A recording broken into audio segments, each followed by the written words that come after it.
Hello everybody, and welcome to another Ravnica Allegiance Draft here on the channel. If you're watching this on YouTube, welcome. Before I dive right in, I do want to remind you that if you enjoy the video, be sure to hit that thumbs up button. If we get to 50 thumbs up, I will do a written analysis and post it as in the community tab on my channel. So if you want to see some more analysis of the draft and the ensuing deck, be sure to hit that thumbs up. Also, if you would like to further support the channel, be sure to hit that subscribe button. It really does help me out a ton, and it'll give you updates whenever I post new videos. And finally, if you have any questions or comments, be sure to leave those in the comment section down below, and I'll gladly respond with my thoughts or answers. I really do enjoy interacting with the community, but without further ado, let's jump into the draft. I have been doing pretty well in my recent drafts. I've actually gone 5 wins and 5 wins on my back-to-back, and the only 2 traditional drafts I've done here, so feeling pretty confident. Looking at the opening pack, a Gate Colossus is a house. It's also colorless. It can go into multiple different combinations, the most common of those being Esper or Teamer. So Gate Colossus is a pretty nice way to start a draft. Absorb, nowhere near as powerful in Limited as it is in Constructed. The counterspell for 3 mana is just really kind of inefficient in Limited, and also it's really hard to cast. So I'm not going to be starting with Absorb, though it is a nice card for Constructed. Carnage is a nice card in Rakdos, but it's not like overwhelmingly powerful. There are a decent number of 1 toughness creatures, so you can usually get something with Carnival, and then Carnage is pretty good, but it is 4 mana and doesn't like put a creature on the board, so it's not like unbelievably powerful. Gate Colossus I already mentioned, pretty good. Summary Judgment is the best white common, so this card's quite strong in pretty much every white deck. So this is a card you take pretty highly, but definitely not over Gate Colossus. I think Blade Juggler is one of the best commons overall, maybe the best common. It's just a built-in 2-for-1 that you can play on turn 3 a lot of the time. So that's pretty much enough said. It's just a super powerful card. If you were playing during Ether Revolt, this card is basically Rogue Refiner, except it's only mono-colored. So 3 mana, 3/2 draw card, pay a life is really strong. And then Skewer the Critics is probably the best red common. So this is a very strong pack when it comes to the commons as well as the uncommons. Gate Colossus is really flexible, a nice win condition, but I might just take the Blade Juggler. It can lead me towards a Orzhov deck or a nice aggressive Rakdos deck. The Rakdos decks, it was said pretty well by Marshall Sutcliffe on Limited Resources. They like live or die by the Blade Jugglers because it really is the best common for the deck, even better than Skewer the Critics would be. That being said, Gate Colossus is colorless. I think I'm going to start with Blade Juggler. Blade Juggler is just really good, and a card that you should be taking highly and playing often, in my opinion. Consecrate Consume is one of the best uncommons, pretty much the Consume half. You just kill their biggest creature for 4 mana and gain a pretty decent amount of life, which makes it quite an effective card. The rare is missing out of this pack, so we don't really get a signal for what we're going to be able to draft. Sphinx of the Guild Pact isn't super great. It dies to a lot of the removal that would kill it anyway. So, like, for example, Get the Point. There's the black and white one. For some reason, the name of it is evading me. Consume kills it. The black-white kill a creature, pay 5 life or sack a creature, kills it as well. So Sphinx of the Guild Pact, not really that hex-proof after all. Skitteriel is a very nice blue common, but it's definitely worse than Consecrate Consume. I'm definitely taking the Consecrate Consume. I'm just going to talk about the other cards a bit. Dead Rebels is a card that is quite effective in Orzhov and Rakdos. In Rakdos, you usually want like 1 copy. In Orzhov, you want even up to 2 copies. It's just a really nice grindy card, some nice card advantage. And if you can Spectacle it, you can sometimes even play the creature that you got back on the same turn. Get the Point is a nice efficient removal spell. Not efficient removal spell, but nice unconditional removal spell for Rakdos, but it's not like unbelievably powerful because it does cost 5 mana. And then Aeromunculus is quite nice as well, but we're just going to take the Consume here. Okay, so Dovin's Acuity is actually a card that has moved up quite a bit for me. I started off with it being unplayable, but I think if you can there's enough instance in the format that you can actually get some decent value, especially if you play Esper. So keeping that in mind, we do have some Esper cards. There is a Skewer the Critics, so that could go along with the Blade Juggler as well, and go into a Rakdos deck. There are some other like aggressive cards here, like the Spike Wheel Acrobat, Viscopa Vampire. But so I think it's between Dovin's Acuity and going for like an Esper control build. These 2 cards all fit in that, and Skewer the Critics and going for a Rakdos aggro build. I do think Esper control is a little bit better than Rakdos aggro, so I think I'm going to go with the Dovin's Acuity here. And Depose Deploy, really a strong card, a nice payoff for the Dovin's Acuity. You can just play the Deploy on your main phase or during or the Depose on your main phase if you really need to draw cards. As I said, all these cards work well in Esper Control. Maybe I can get like a Carrion Imp. Sometimes you can just play Clear the Mind Control and just use that as a win condition. We're just going to be taking the Depose Deploy here. It's very strong. It's also, yeah, just really nice. Here, there's a couple of options. First, we could take a Sageros Savant just to get a 2-drop. It scries to help you find the lands you need.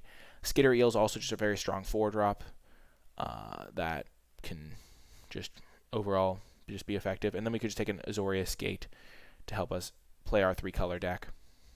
So lots to consider here. I do like getting gates fairly aggressively so that you can take powerful cards later, and neither of these cards is particularly busted. I do think Skitteriel is probably a little bit better than Sageros Savant, but it is more expensive. So I think we are just going to take the Azorius Gate here and see where we can go from there. And now Sentinel's Mark is like fine.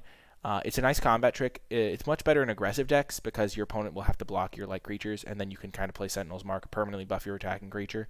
But it's still a fine card in a more controlling shell. We could take another Gate. There's not really a ton for us here. We don't really want these Acrobats or the Gore-Clan Wreckers. We are probably going to just end up taking the Sentinel's Mark, though it's not the greatest. Debtor's Transport is just a little too expensive. Catacomb Crocodile is not the greatest either. So we'll just take the Sentinel's Mark. Ooh, High Alert. So this is another card that's gone up a little bit for me. I thought it was kind of just a joke card when I first started drafting. Not like super powerful. It is one of my favorite types of effects in Limited, but it just didn't seem like it would be as good because I didn't know what kind of payoffs you would be able to work with. But I think it actually does work out pretty well. And we can probably pick up some cards that it's good with. So I think we'll just take that here. It's the highest upside. We can probably get an Orzhov Locket later. Oh my goodness. Why is Sorrowform Hybrid so underrated by the bots? It's really quite a powerful card. And definitely a card that should not be going this late in a draft. That being said, we're kind of already on this Esper build here. Let's see what we can get. Knight of Sorrows is not particularly great. Carrion Imp is actually kind of nice. I really do like having flyers in my decks. Flyers are the best way to punch through. In the late game, they just kind of give you a nice plan. You can just stall the ground with like whatever you have and then win with flyers. I really do like that plan. Undercity Scavenger has not impressed me. Knight of Sorrows hasn't either. We're just going to take the Carrion Imp. And now we'll take a Humongulus. Not super great, but it can stall the game until you get your High Alert rolling. Even then, it's not super powerful. We'll hopefully not have to play it. Maybe we're just supposed to take Scrabbling Claws as like extreme sideboard hate against a Clear the Mind deck. Let's actually do that. That's probably more likely to come up than us playing Humongulus. Skitter Eel came back. Dead Rebels also came back. Huh. Skitter Eel is nice. We could just transfer into a straight Orzhov. We don't really have that much reason to go straight Orzhov, and we don't have a ton of creatures. We have 2 creatures right now. We'll get more, though. I think we'll just take the Skitter Eel, though. It's just a fine creature, and now we get one of these anyway. And we'll just take the uncommon to help build our collection faster. The wall is not super good, but sometimes we might side it in. It's like, even if we have High Alert, you don't want to play bad cards just because you have High Alert. We'll just take Exposed to Daylight as a sideboard card. So our deck is fine, but nothing special here. Benthic Biomancer, eh? So hopefully we can like wheel a Senate Courier here. Benthic Biomancer is actually quite nice. Like 1-drop that you can like loot with. It's not like the greatest card. Gatebreaker Ram's probably like the best card in this pack, but we're not playing green. It doesn't look like we're probably playing Esper. Screaming Shield is a nice win condition out of the board especially, but that'll probably wheel as well. I don't love Fairy Duelist or the Senate Courier really. Benthic Biomancer is probably the best card in this pack. We could just take Senate Courier. Blade Brand's also decent. We're not really looking to play Shimmer here. This is actually a tricky pick between the Biomancer and the Senate Courier, I think. Senate Courier is not a great card, though. It'll probably come back. We'll just take the Biomancer. Gateway Sneak. Ooh, Basilica Bellhaunt. Ooh, also Grasping Thrill. I love me some Grasping Thrill action. I think I'm just going to take the Grasping Thrill. We don't have a ton of gates for the Gateway Sneak. We also aren't going to be on the offensive and be able to attack. Basilica Bellhaunt's hard to play in a 3-color deck. I like to just keep it to single-colored cost requirements on my cards. That's why Benthic Biomancer is a little bit tricky. Senate Griffin's also pretty easy to cast in this build, but I just like having a Grasping Thrill. Just a really nice card. And another Blade Juggler, pretty nice effect here as well. Pretty happy to get this. Dead Revels might come back. Grudion might come back. Ooh, another Blade Juggler. Or a Syndicate Messenger, Twilight Panther. Definitely just going to take another Blade Juggler. A lot of value to be had. Another Azorius Guildgate. Looks like from this direction we could have just had a really good Rakdos deck maybe. There's a Dagger Caster to go with a Blade Brand we saw earlier. I think we'll just take the Guildgate though. Ooh, this is a card I do want to talk about. The Resolute Watchdog is actually a card I really like having. It can protect your threats later, like your Grasping Thrills and your other flyers. And it's also just a nice blocker early, so I am pretty happy to get a Resolute Watchdog. Okay, we can take a Guildgate here. Just have really good mana. Having good mana is the key. And now a Carry On Imp. Seems good to me. Okay, so the Screaming Shield did come back, as did Gatebreaker Ram somehow. That's unreal. We'll just take the Screaming Shield. So maybe we'll mill people out. There's a Clear the Mind. We aren't really set up to be a Clear the Mind, great like Clear the Mind deck. Sentinel's Mark actually works decently with our Blade Jugglers because we're going to be paying some life. I do like Orzhov Locket, like it's a fine card for fixing our mana. We don't really have enough instants for Dovin's Acuity right now. We have like 0. That feels a little bit bad, but we can just cut it if need be. Let's just take the Orzhov Locket. We'll be able to win the game. I'm not really worried about that. And a Noxious Grudion. Grudion's pretty good. I'm happy to get as many Grudions as I can pretty much. Wow, Dagger Caster should not be coming around this late. We'll just take the Stony Strength and a Root Snare. So our deck really came together in that pack. That was a really good pack for us. Here, not really as good of a pack. I do like Viscopa Vampire for some life gain, like in this particular style, but I think Grudion's a little bit better. Arrester's Admonition could be a nice pickup, though. We don't really have a ton of blue cards, though, so we might just be like more splashing blue, and we might not even play blue, which is kind of odd because we were like kind of feeling it. But we might just play a straight-up Orzhov deck. I think I'll just take the Noxious Grudion here. And now, Chillbringer. Does that make me want to go back to being a straight Esper deck? Okay, so we have Pose Deploy, the Dovin's Acuity, Chillbringer. We have 2 gates. So what does our deck look like if we don't have any of these? So if we just cut the Guild Gates, cut the Skitterio, cut the High Alert, cut Dovin's, and then cut Benthic. Yeah, our deck just doesn't look as powerful. I just kind of like having a powerful deck. But we can just take a Summary Judgment as another instant. I think we'll just take the Summary Judgment.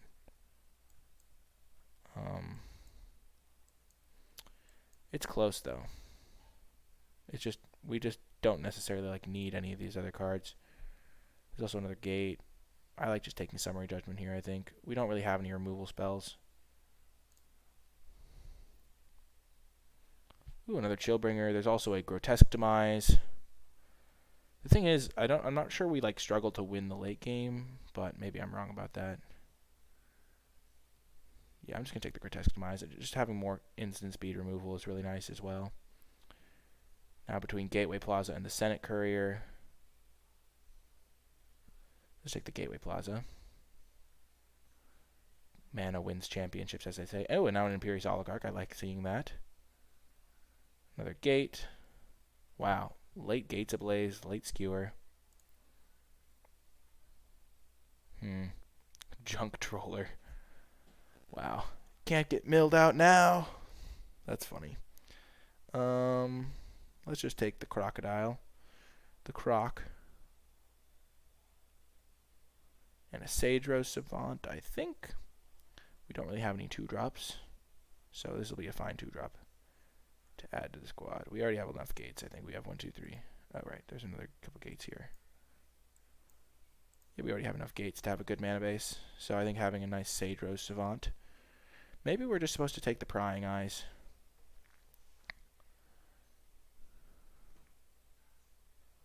We'll just take the Sage Rose Savant. We want to make sure we hit playables.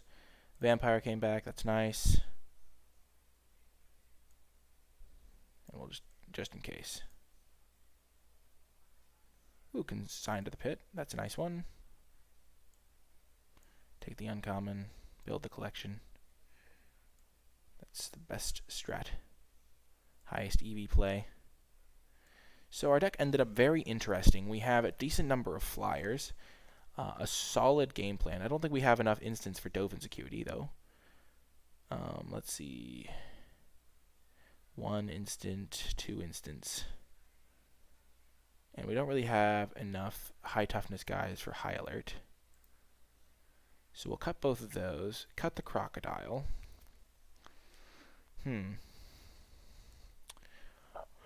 Our deck seems like it might have a hard time winning. We have some early plays. We have a couple flyers. But overall, not the most powerful deck I've ever drafted. Interesting for sure.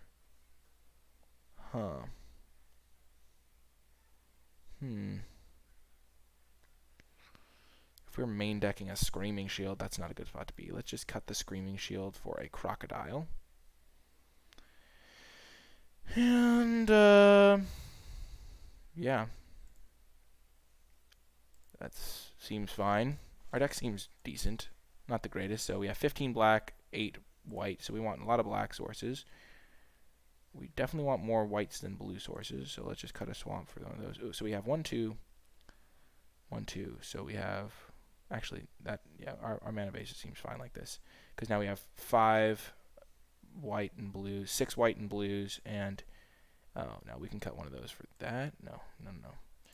We'll do it like this, because we don't have all that many blue cards.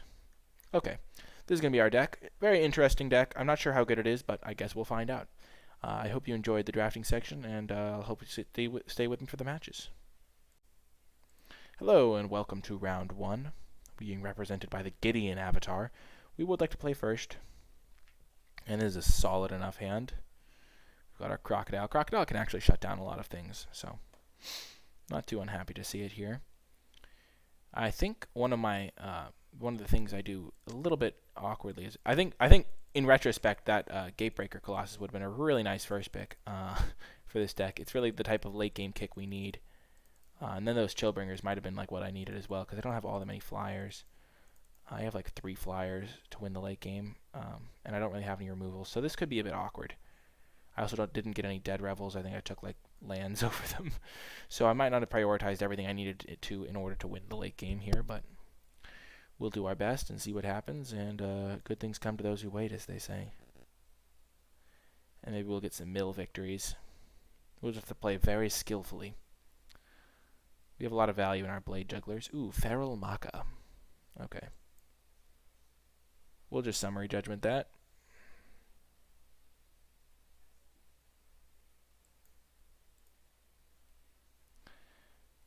Because we don't want to just take 4 damage against Rakdos. Also, this shuts down his Blade Juggler follow-up play, potentially. And we're not going to kill that. We'll just use our Catacomb Crocodile to essentially shut down his entire strategy until he kills it. And then I will be sad. Then I shall be sad.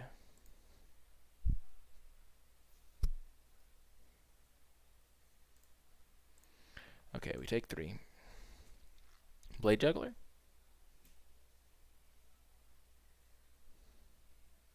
Smeltward Ignis. Power 3 or less, so he can take my Crocodile. Crocodile.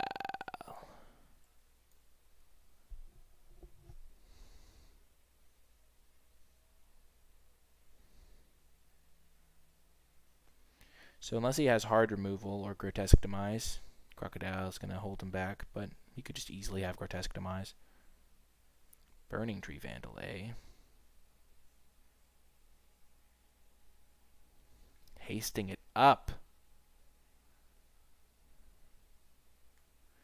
This is interesting. What do we take here? Wow, he got rid of a spell. So we could block Roustabout, that's the highest power, or we could just block Smeltward, because Smeltward can take control of the Crocodile. 2, 4, 7. I think this is the best block. We still have a block with our Benthic Biomancer. We just don't want to be able to take it next turn. Oh, another one. That's brutal.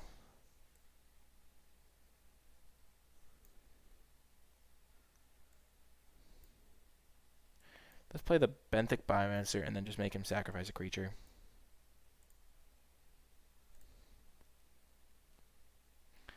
So he'll lose that. We'll gain 3, and that'll just make us so much safer. We can then loot away this land, play the Blade Juggler.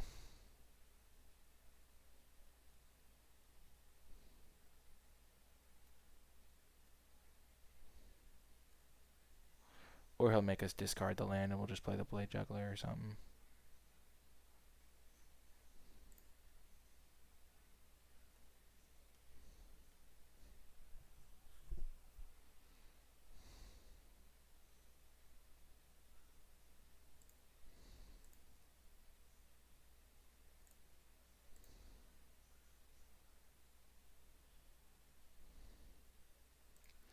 Booyah. Let's go.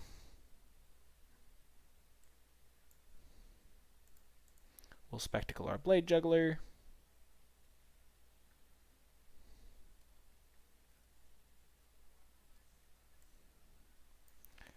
And then Vampire is probably better than Groody on here, because it'll trade for all his guys anyway, and gaining life is relevant.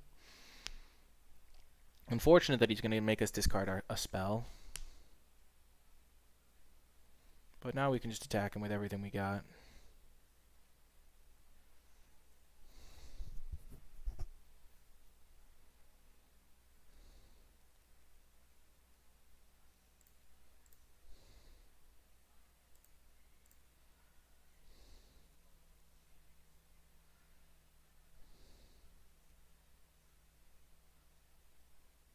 He can only do that at sorcery speed, luckily. I was fairly confident in that.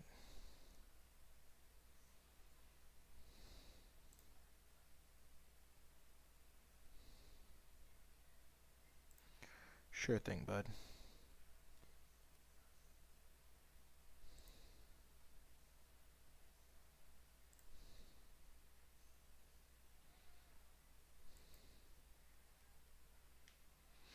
Just gonna get the Skitter Eel out. This is one of our best win cons, actually, which is kind of sad. But against Rakdos, we don't really need a win con. He concedes! Let's go! That is exactly what we want to see against from the Rakdos opponent. We might just bring in this Coral Commando as an early play and cut Consign to the Pit because it's just expensive. Sometimes all you need is a Coral Commando to save the day. Knowing how to sideboard in the Coral Commando is the next level strategy that will win you the Pro Tour. Guaranteed. Okay, we're just going to go with the classic Biomancer into Adapt Biomancer. That's part of the reason why it's a good one-drop, is because you can just play it on turn 1, and you don't really have anything else to do on turn 1 a lot of the time. Here we could have played a Gate, but we're just going to get this guy down. He's also splashing. Interesting. Okay, we are going to use this right now. And we are going to get rid of a Gate. We'd rather have an untapped land here.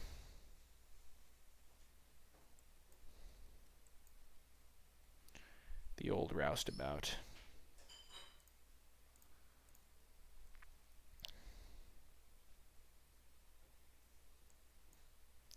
Hopefully we can not find lands here. We can just get rid of them. Whew, thank goodness. Perfect. So if he goes like Dagger Caster, it's a little bit bad for us, but Dagger Caster was going to get us 2 for 1 either way, so. Skewer, okay. Sure, he used Skewer on our 2-1. It's not really where you want to be. Light up the stage. Ooh, so we can't cast both. That's good for us.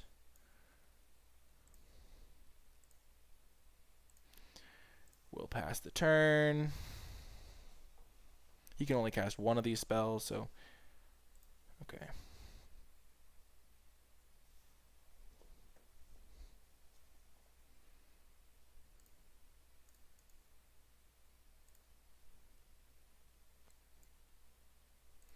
We'll just gain the extra life point here.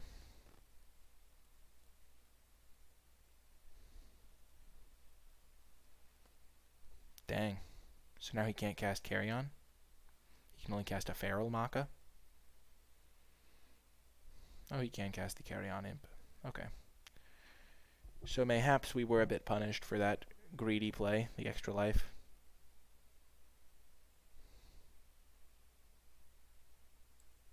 Sure, we'll get the Skittereel down.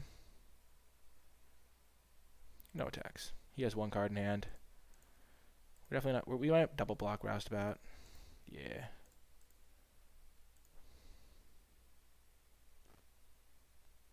Don't want to take any damage here unnecessarily. He probably has a game-breaking bomb in his deck that we need to be careful of, like Ethereal Absolution. That's the only card I could really think of that would make you splash in a Rakdos deck.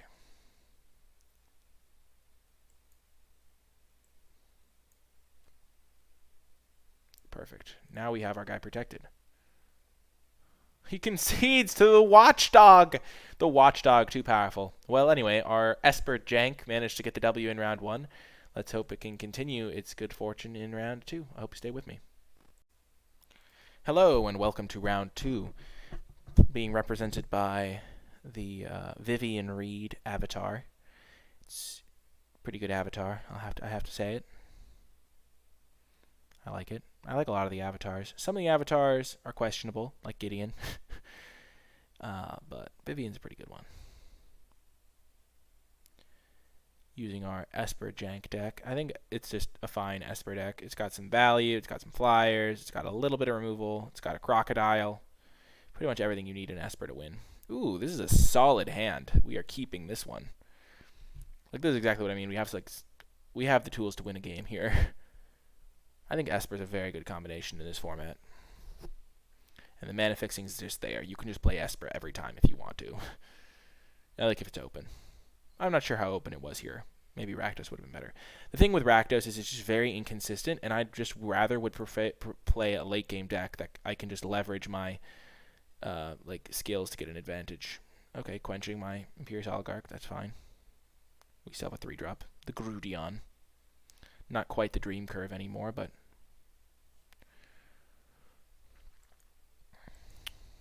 if you counter my Grudion, I'm fine with that as well. Sure. It's not like I don't have better cards. Oh my gosh, both my removal spells. Oh dear. What is he splashing red? Or if he's just a 2-color deck, he probably shouldn't be playing that. Yeah. Probably should not be playing a card like that, bud. We will carry on Imp it up. We will get rid of the Oligarch. We don't have any ways to bring it back. I wish we had a Dead Rebels. We should have prioritized that a little bit more. But we didn't have all three Blade Jugglers, I don't think, when we did that. So, yeah. Flyers are so good. I love flyers. I always want to have like 5 flyers in my deck. I should have taken Chillbringers higher. Oh my gosh, Code of Constraint. Sure, bud.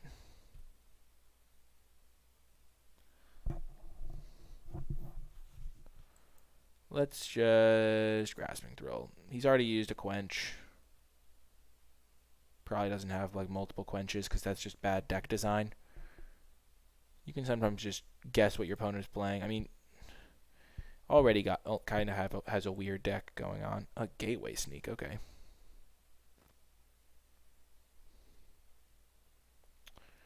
Okay.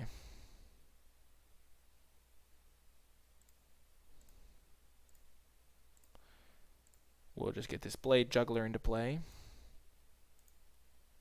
And the Gateway Plaza tapped, presumably, unless we draw a 2-drop, yeah. Like, hopefully he doesn't get to just play a gate and draw a card, but he's already played 2 gates. He probably doesn't have all that many. And we don't want to waste our Consecrate Consume on a 1-3. It's like our last removal spell, so we have to save it for if he has like a Sorrowful Hybrid or something. It's a weird attack.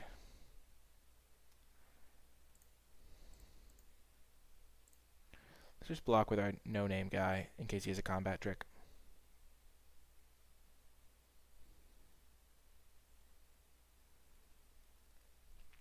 Like if he has +1/+1, he might have +1/+1 and untap. So like that's like a reasonable combat trick for him to have in that spot.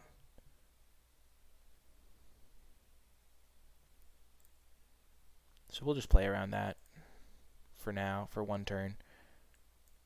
Like, yeah, we'll just get our croc rolling.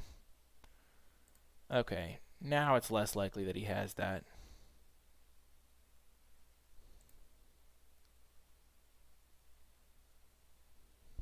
What did he have then?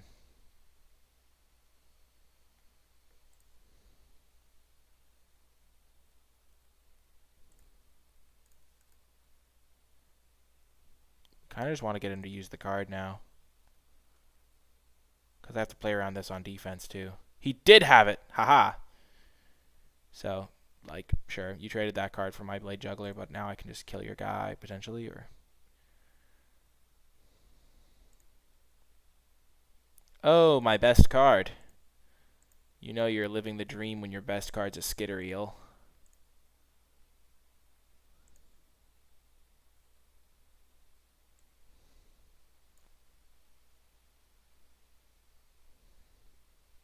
Does he have another counter? Haha! That's what you get, opponent, for countering my, like, jank.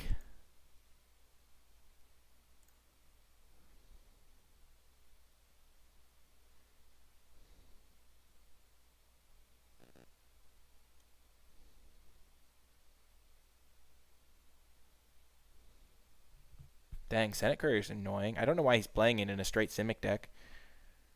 But I guess he just wanted a 1/4 flyer.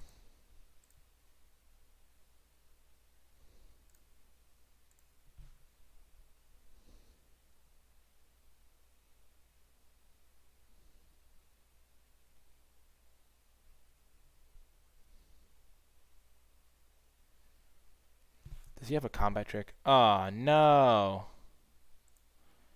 Okay, so he just returns it. That's fine.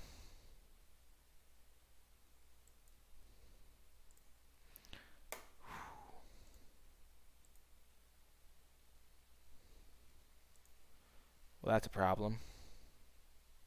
Oh, never mind. Haha. We were saving it for the opportune moment.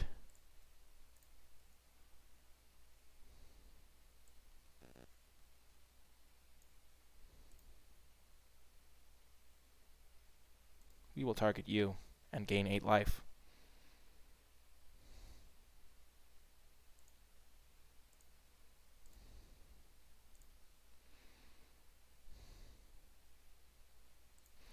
And Depose can be really powerful because we can just kill him next turn, almost, or in a couple turns. Oh, you've got to be kidding me.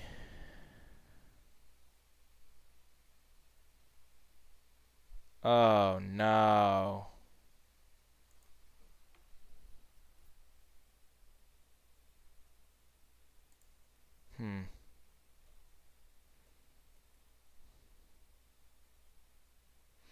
He has enough mana to cast it too, so we're going to have to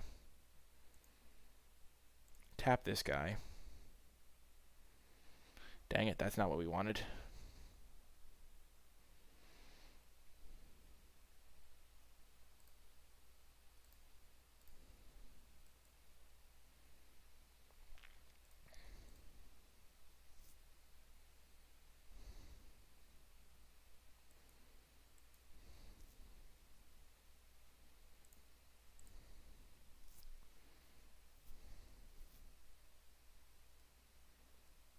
Okay, so he's at 2 life.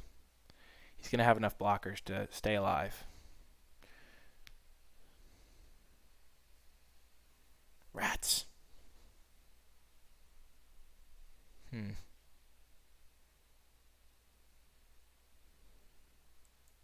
Wow, that was a nice draw too. Another lethal attacker. Everybody was kung fu fighting. Oh, yes. My boy, the Blade Juggler. Wow, what a great series of draws from the good guys here.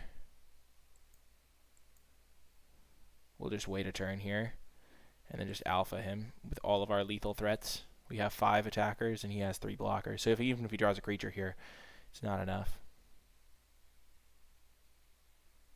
Creature or a removal spell.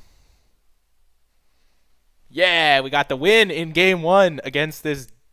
Oh, man. He drew the gate on that one turn. Like, oh, it felt so bad. But we have Exposed to Daylight. We could use that to kill his big guy. Screaming Shield seems bad when he's got that. Let's try Scrabbling Claws to exile Gate Colossus, because he has a lot of gates. And Exposed to Daylight to kill it. Let's just consider those. We probably aren't going to side those in, but you never know. And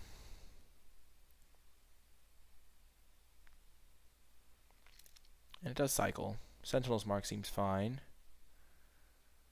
Kind of want to cut the Catacomb Crocodile. And the... Ooh, we have 3 Grudions. That's actually quite nice. We'll cut... Oh, man.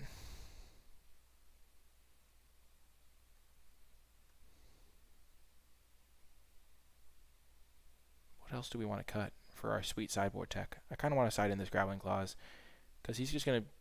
While we were able to finish in that game, our deck is not fast, so we need a way to deal with the Gatebreaker Colossus once we get it killed somehow.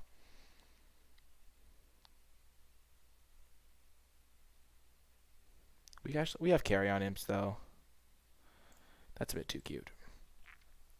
Exposed to Daylight's also a bit cute, but he has a Slime Bind as well that we can kill. We'll try to save our Carrion Imps. Scrabbling Claws was a little bit too tricksy, shall we say. We'll keep this hand. It's not the greatest because we can't cast our blue cards, but we have a Watchdog and a Vampire, so... Ooh, almost just messed that up and played my Swamp for no reason.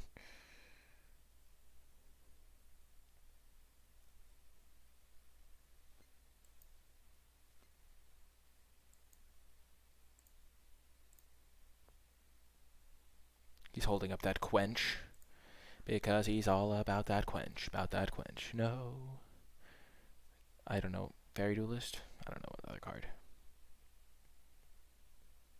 Ooh, Open the Gates. Makes a little bit more sense considering he's playing a Gateway Colossus. Gatebreaker. You know, why is he getting a basic island? Oh, he wants to hold up that Quench still. If we draw an island here and just spite him. Aw, dang. Well, we're not going to walk into the Quench because we know he has it at this point, or he just literally would have gotten his gate that he can pay a mana to make it come in tapped. Either that or he's hard psyching me out, but at this point it doesn't really matter because Biscope of Vampire is not like game-winning to play. Like we had a game-winning 3-drop. Oh man, is he going to miss a land drop? Oh, that's so good for us. We're literally just going to play this Biscope of Vampire on turn 5. Play around that Quench. He might even have to discard to hand size. Oh, no. Boo. Wow. Nice Quench, buddy. He literally didn't play Saedra Savant just so he could represent Quench. That's sad. 1 top, 1 bottom. Medium for me. Better than both top or both. I mean, honestly, no matter what people scry, it's kind of bad for me. Okay, we're going to get that Vampire out. Oh, you want to quench me?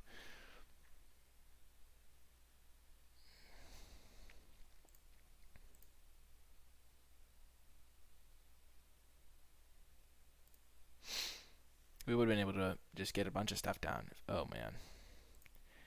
Oh, how cute.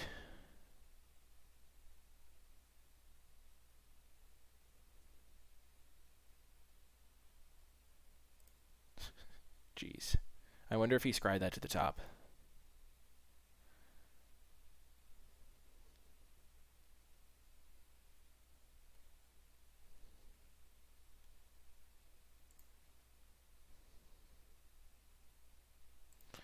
I think Slimebind is a real waste there, especially because he could just use it on my turn. Ooh. There we go. We'll scry away. Ooh, there we go. Those are, I mean, we don't really want the Imperious Oligarch at this point, but it's actually kind of decent still. And Exposed to Daylight is definitely something we want. I think we'd rather draw the Oligarch first. Yep. We just want to make sure we draw spells, and that's a fine spell. And we don't really need the other one. He better have scryed a land at the top. Oh my gosh, what did he even scry at the top?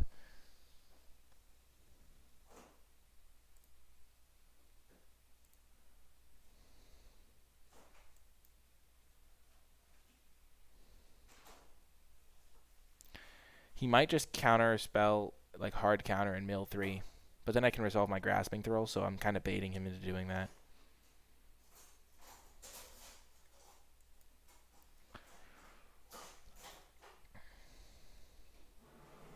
Do it, mate. Haha! Baited and outsmarted. I guess I still can't cast my Grasping Throw, but... Oh my god, what? Once again, his mills are on point. He's too good. This guy's a madman. But still, I'm not worried. He used his Stock Collapse on my 2-drops. When you're trading down on your counter spells, that's not where you want to be.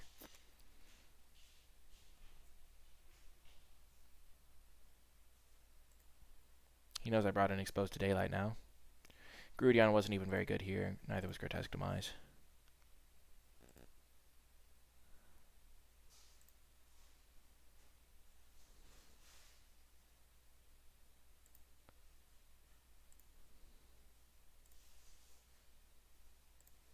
Let's just attack.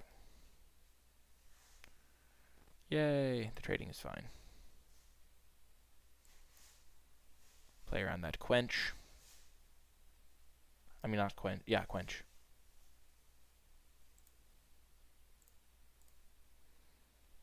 Is he going to double Quench it? He is! Oh, this guy's a genius. He loves his Quenches. Okay, so he 2-for-1'd himself to stop my 5-drop. Yeah, that's the problem with Quench, is it's just so easy to play around. Okay, Gatebreaker. Yikes.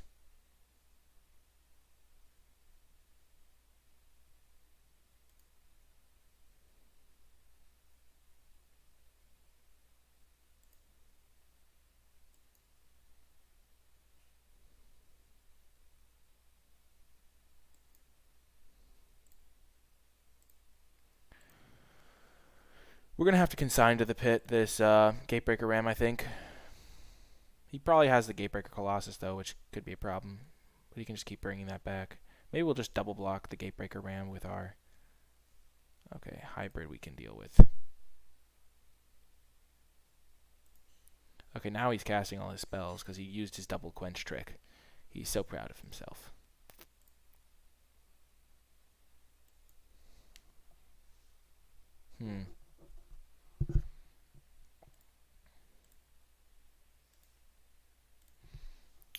So...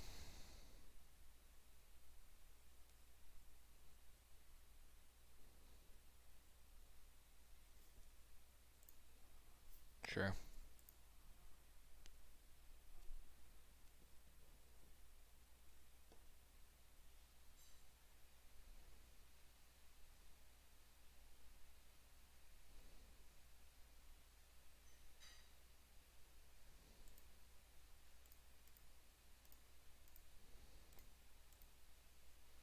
So you can kill my 2 guys that have power, which isn't a real problem for me. They're not getting through on the ground anyway. And then I'll just consign to the pit his Gatebreaker Ram.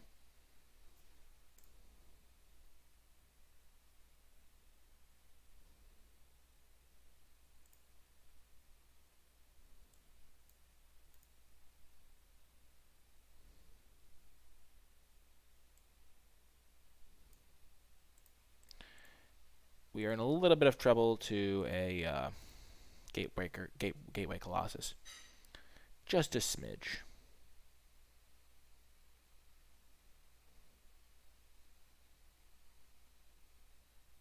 Okay, another Senate Courier. maybe Viscopa Vampire is just really bad in this matchup.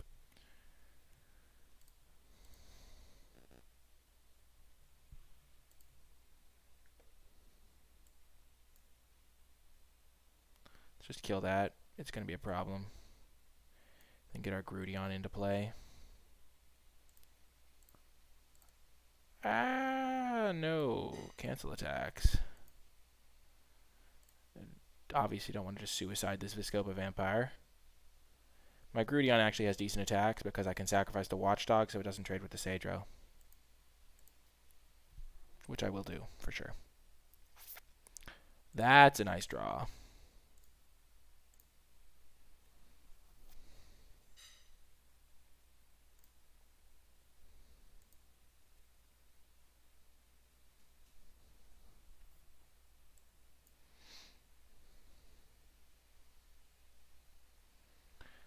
Let's get rid of his Gatebreaker Ram. Obviously, we'd like to save it for a Gateway Colossus, but we don't have a way to kill the Gateway Colossus, so if he plays it, we're just screwed anyway. Wall of Lost Thoughts. He mills himself. Ooh, he doesn't hit the Gateway Colossus. That's good for me. Also means he has a higher chance of drawing it, but he's probably holding on to a gate so he can do it.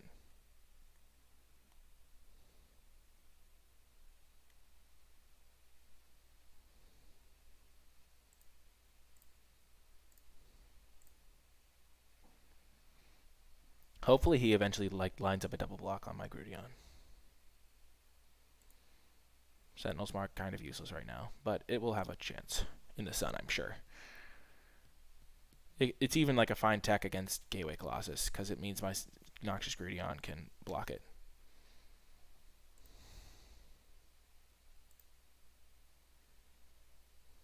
Yay! Oh yes, the Blade Juggler action. This is where you want to be.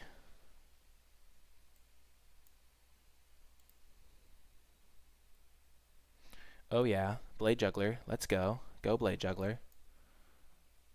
Oh yes.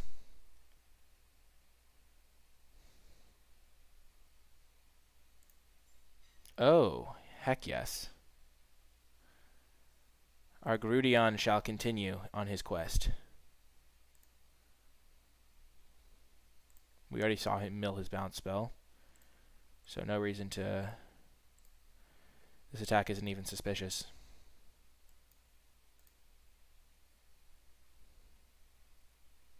Got him. Boom. That's a pretty big swing for us, because now we can start attacking with everything. We have 11 cards. He has 12 cards. He probably has one Gateway Colossus. It's probably his best card.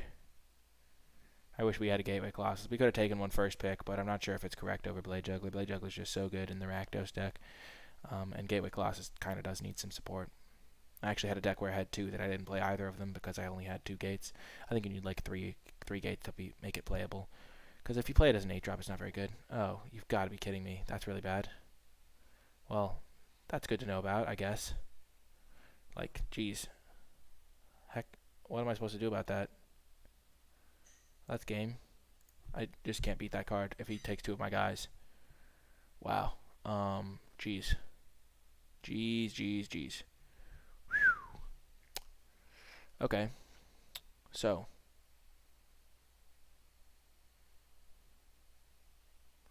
I don't know if he can beat the mill before... it's close. I think we're going to cut the Viscopa Vampire for a Screaming Shield. Because Vampire just gets so wrecked by the 1/4s.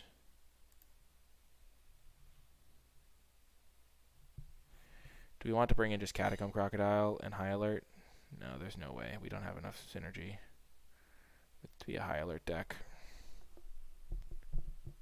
Ugh. Let's just hope we can have a nice 2-drop into Blade Juggler and he doesn't have a Quench. Wow, he has some good cards in his deck. Ooh. Nice. Turn 2 Oligarch with Sentinel's Mark backup. Could be tough for him to deal with.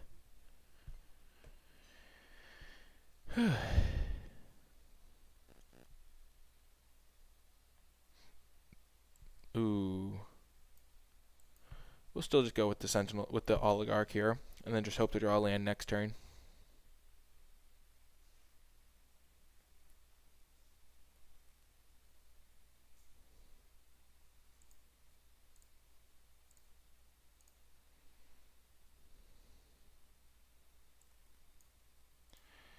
It's not the greatest 2-for-1, but we still kill his guy, get around counter magic, and now we have a 3/3. If we draw a land, we can play our Grudion, or we can play Benthic Biomancer.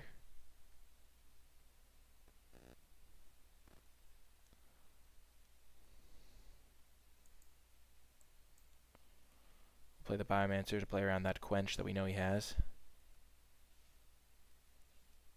Ha! We don't have anything to do with our mana anyway, bud. Get destroyed. All I can say is get on my level, mate.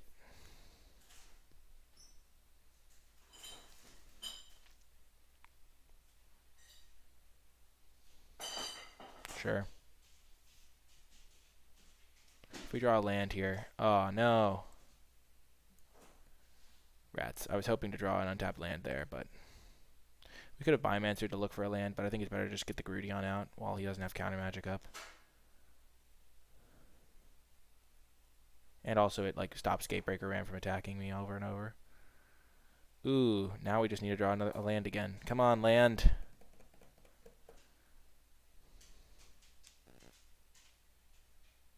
Come on, land, I beg of you. Right off the top. Consume. Consume. Oh, man. I was too vague. My poor deck.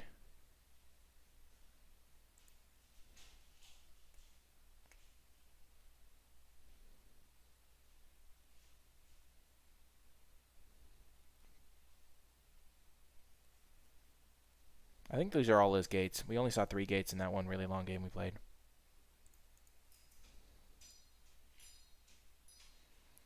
Hopefully no Fairy Duelist. But sometimes they have it.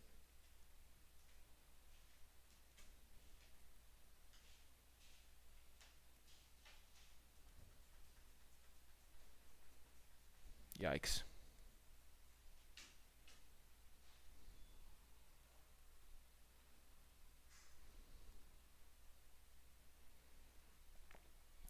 Okay. So at least we can consume this thing. Hopefully he doesn't keep them both on top. Oh, no. That's bad news.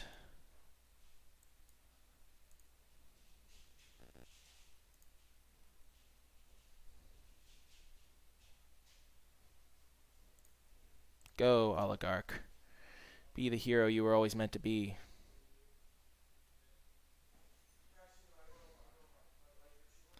Oh, no. I know what that means.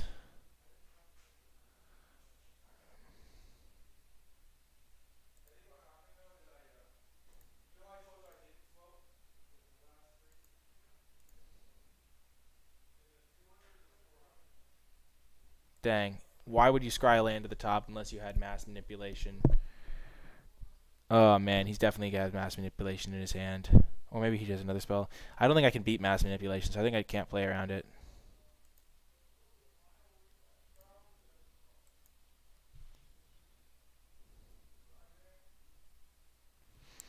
Oh, I'm so worried.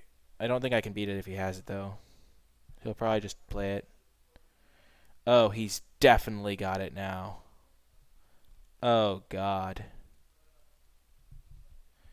Well, at least I know he has it.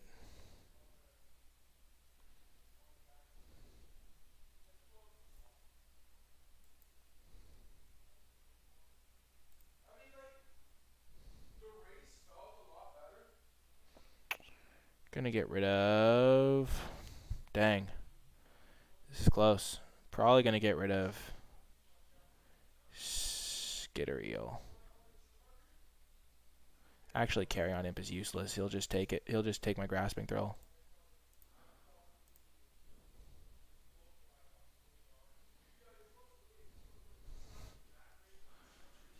Yeah, he's just gonna steal a bunch of my guys. So I'm getting in for 6 here.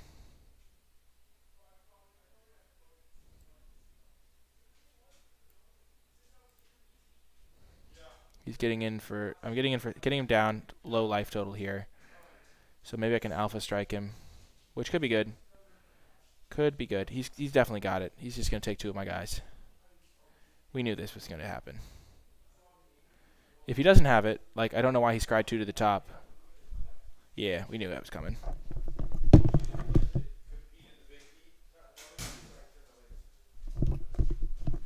Okay, now it's just up to us whether we can come back from this.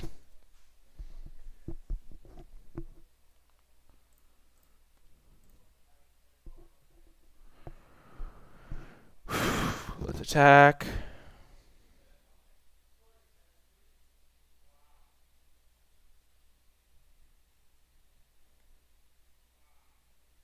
Yep. Oh, this is so frustrating. We literally can't beat mass manipulation with our deck, and he just happened to draw it.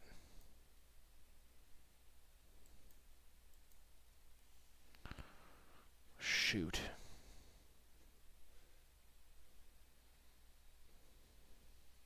And now Blade Juggler is a real liability here because we're going to have to take a damage.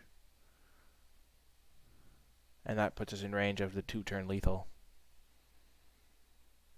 We need to draw a depose. That's like our best out. Maybe keeping Carrion Imp was for the best. I forgot that this was going to make a token when it died. Oh, yes!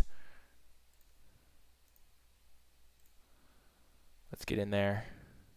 We have 5, 6, 3, 4, 5, 6, 7, so we can play both of them. Perfect.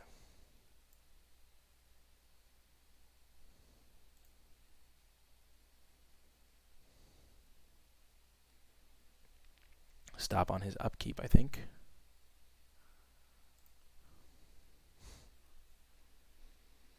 So I just make the 2 1/1s.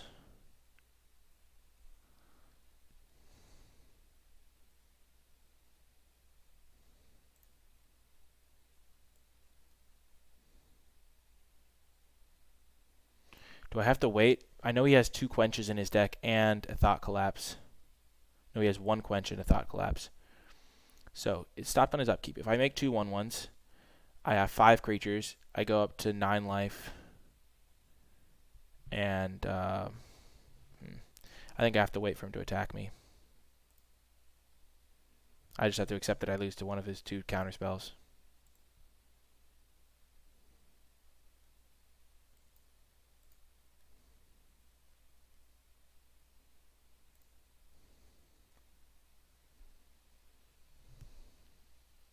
Did we get him?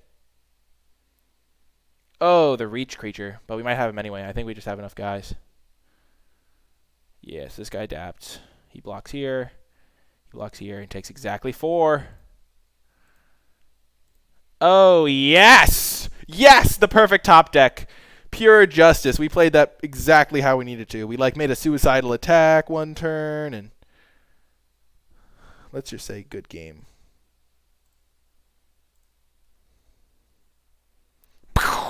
Got him! Let's go. Yes! That is exactly how you want to win a match. Exactly how. Exact damage. Playing to our outs. Mwah! Depose, deploy. That's why you have to say what your outs are so that when you draw them, you seem like a god. Okie doke. What a win. I thought our deck was pretty mediocre, but we're 2-0, so I guess maybe it's the pilot. I'm just kidding. I think I'm playing. I like this deck, though. I hope you have been enjoying it as well, and I hope you stay with me for round 3. Hello, and welcome to round 3 with our Juggler Tribal deck, being represented by the Jace avatar here. Is this hand good enough to keep? I think so. We have a Grudion, we have a Juggler. As everyone probably knows, or this is actually probably not 100% known, you have a 71% chance of hitting your 3rd land if you keep a 2-lander on the play, and you're running 17 lands. Which means we have a 71% chance of going turn 3 Grudion, assuming the land is an untapped land, which slightly lower odds, but still, mulliganing is really bad, so keep most hands that have 71% chance. Oh my god, perfect rip off the top here. Now we can play turn 3 Juggler. We have this Vidalkin to enable us. Ooh. I like it. I like both of them. So many Jugglers, so much time. Now I just hope the Sadro Savant connects.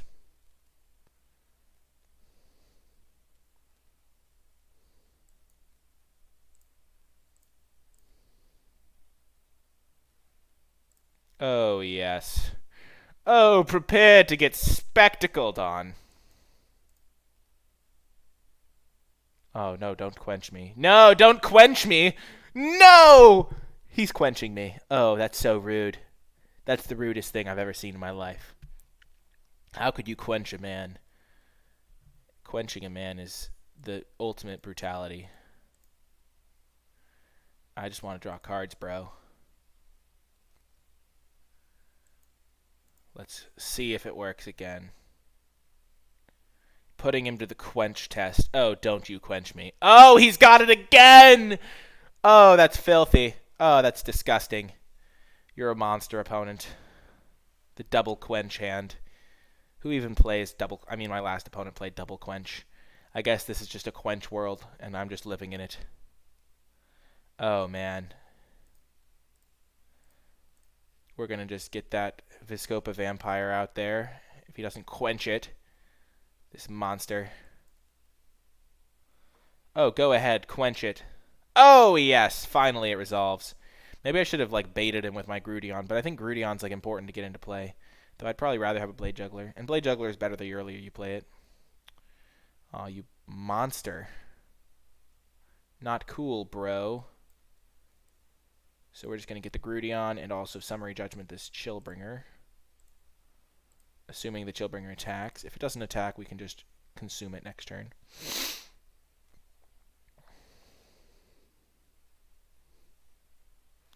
All of our sweet, sweet 2-for-1s gone. I'm so sad. I didn't think I'd be so sad. I'm so sad. Oh, it's so sad. For those of you that can't tell, I had some caffeine. Or sugar. Probably both. I don't handle sugar the best. Ooh.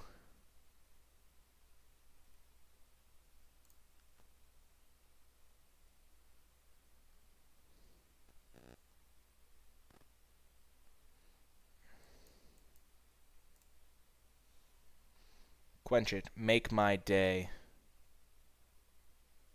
Yes! I would not have had my day made if he had a triple quench. He probably only runs 2 quenches. There's diminishing returns to quench. He could have a Fairy Duelist here, but we have no reason to expect, like, too much brutal stuff. And Fairy Duelist is going to be good no matter what. Thank goodness he doesn't have Fairy Duelist. Maybe he does still.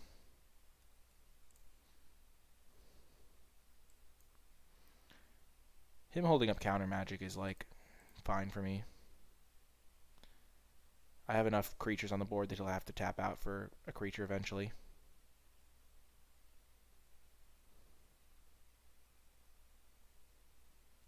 Wow. Essence Capture. This guy's playing counter tribal. I'm going to have to sideboard to, like, deal with counter magic. Like, there's just things you can do to mitigate counters. Ha! Oh, get destroyed.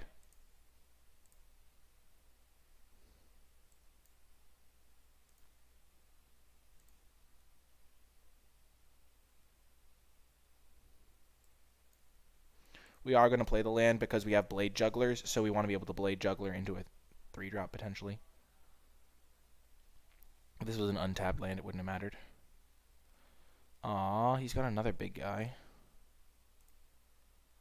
We'll just attack with our Death Toucher.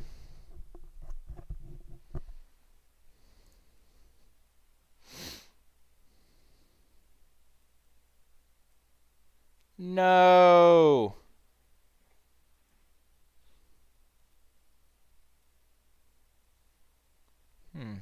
Well, that's a fine draw. We can get rid of that Gate Colossus. Definitely going to take action.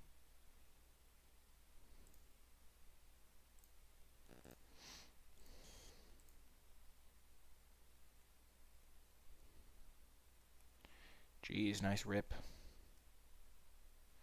All that I really care about is this Vampire.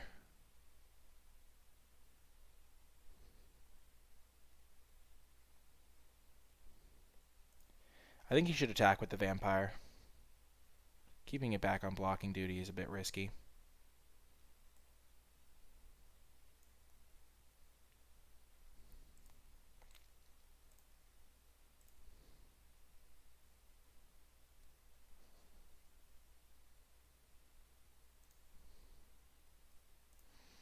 Keep our guy alive. We basically traded our 1/3 guy for that.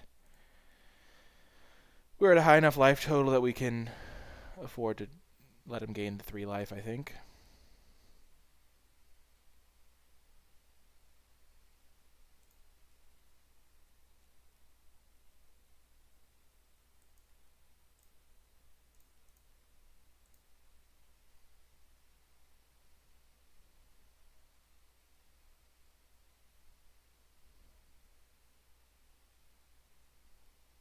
Wow. Whoa, that's a big trade for us.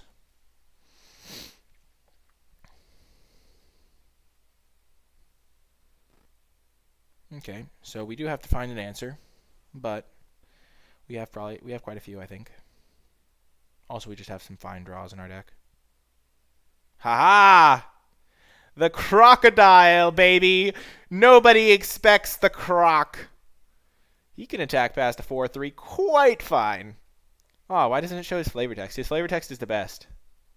Aw, no! You have got to be kidding me! Where's a grotesque demise when you need it? Give me the grotesque demise off the top. And they both have vigilance. Ooh.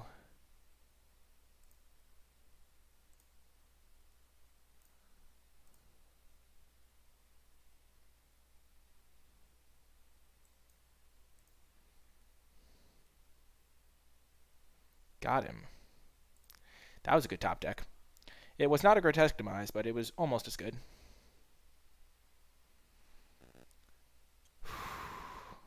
Our janky deck getting it done one attack at a time. No! What is this madness? Oh no! He just drew 4? I'm so sorry if I destroyed the microphone with that, like, complete yelling, but oh my god. That was disgusting.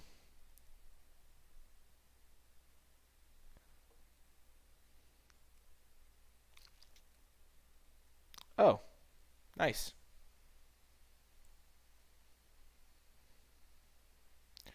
Let's exile this guy. He's going to be a problem, especially if he deals with my opponent can deal with some of my threats. Because these two guys can attack regardless. But this guy can't attack if the other guy's alive. What does my opponent have? Does he have mass manipulation too? Yes! Oh my gosh, our deck is the greatest. Esper does not need good cards. It just needs the heart of Esper. Wow, we just massacred him with our, like, garbage jank stuff. That crocodile doing good work, as always. So he has a Azorius Night Arbiter. I mean, we're just gonna run it back, obviously. Hoping to get that sweet, sweet 3-0.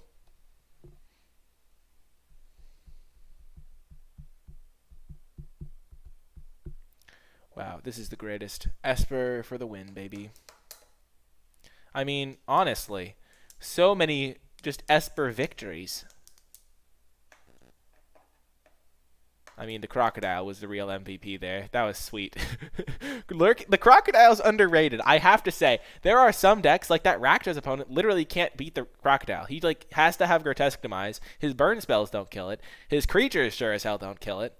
Also, Death Touch is OP. That's what I've learned from drafting Esper. Like, Twilight Panther, Noxious Grudion are your main men. It's like, those are the best. Like, Death Touch is so good in this format. Because, like, the adapt creatures, like, just get so hosed. Like, they play their Sorrowform hybrid, and you play your Twilight Panther. I used to think Twilight Panther sucked, by the way.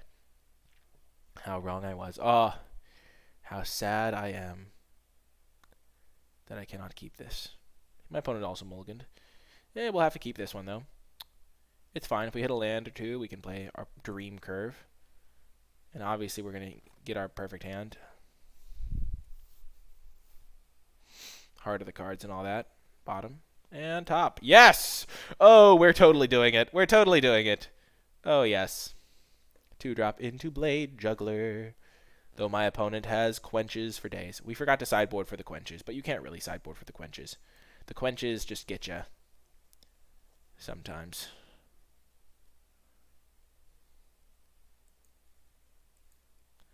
Quench it. Oh, he doesn't have quench. Nice. Did he sideboard out quench? Hoping I'd play around it. Ooh. I'm glad we hit that land.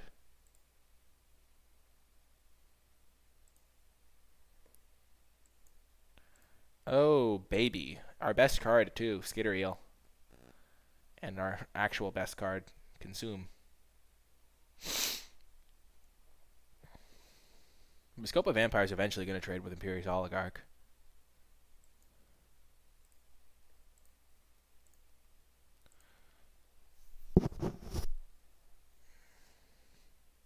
Yeah, he figured it out.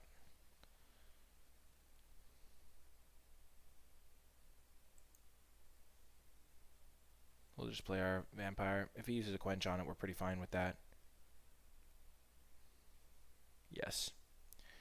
And Vescopa Vampire hath been quenched. Quenched.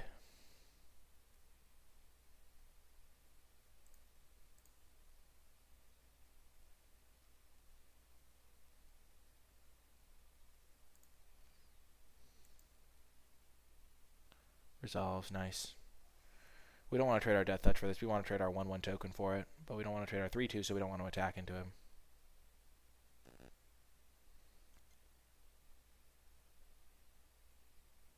Oh, Scuttlegator must die.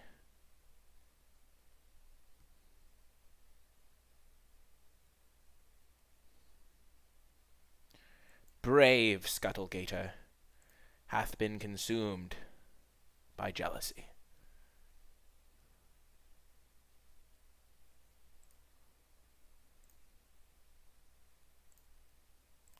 I guess we'll have to trade these off.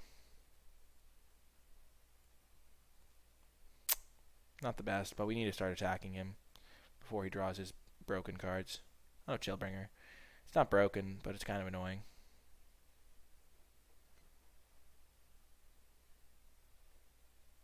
That's the type of draw I'm talking about. In before quench. We're doing this because we want to be able to level this up and play Grotesque Demise next turn.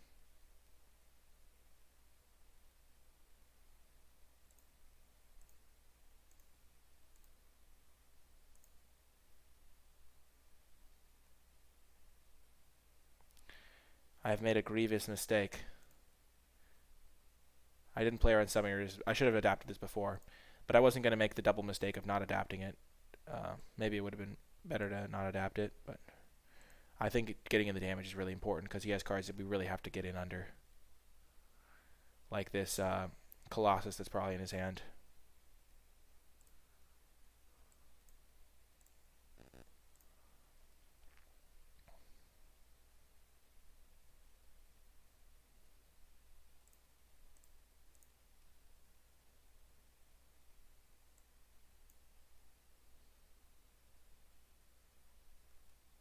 Hopefully we draw a Blade Juggler off this. That'd be the sweetest.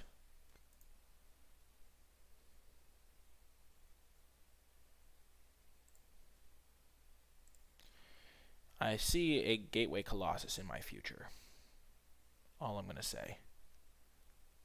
Boom! He concedes! Oh, the sweet, sweet scent of victory. Esper for the win, baby. Esper for the win. Ooh, what do we get? Ooh, a Vindictive Vampire. Well, we got to 3 wins. Feels good, man. 3-0 with this wonderful deck. Oh, my goodness. Oh, my goodness. What a deck. What a deck. Well, anyway, I hope you have enjoyed the first 3 rounds, and I hope you'll stay with me for round 4. Hello, and welcome to round 4. Today we are being represented by our friend Sarkon. We're on the draw. This is a fine hand. We have an extra draw if we need it. We're going to keep it. Sarkhan's a cool avatar. I like Sarkhan. Get that gate down.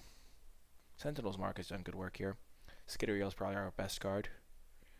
Oh, you opponent. We're definitely going to just oppose something if he plays it, so we can draw and try to find lands. Sure.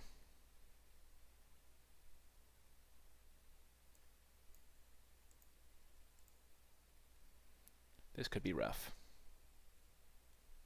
Oh, doubly so. Oh, thank goodness.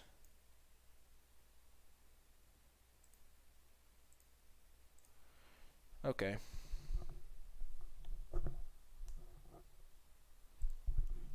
I'm not really worried about the Fairy Duelist. I think we're going to wait and then Grotesque Demise something on his end step.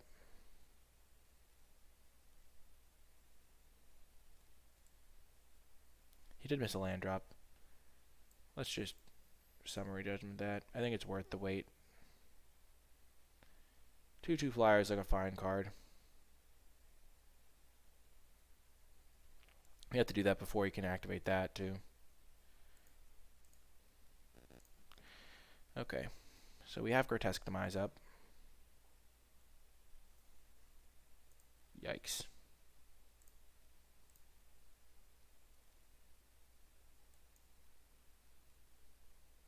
Quench? Nope. Vampire!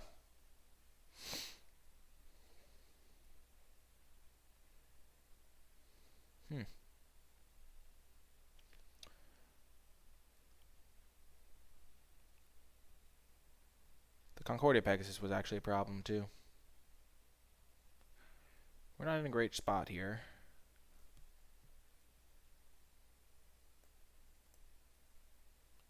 Wow, he also needs lands. Dang it, he found one. Hey, I found one too. And it's a blue source. Unfortunately, this guy can't attack right now, which is bad. The Humongulous. Haha! Luckily, Consume is actually a huge factor in being able to kill that.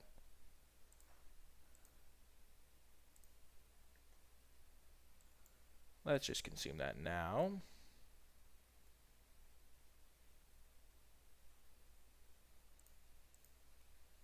He has 3 cards. We have 6 cards. Chillbringer, sure.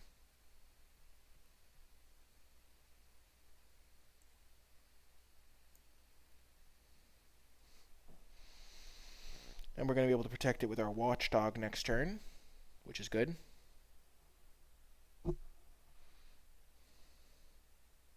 Or a Sentinel's Mark could come in clutch. High Alert does put you down a card, importantly, which is something that's really important to keep in mind. Ugh, disgusting. You disgust me, opponent. Hey, thank goodness we drew a land.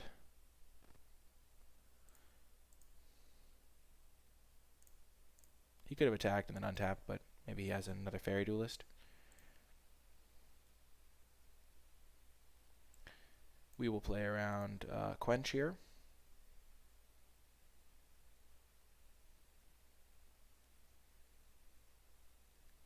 That's unfortunate.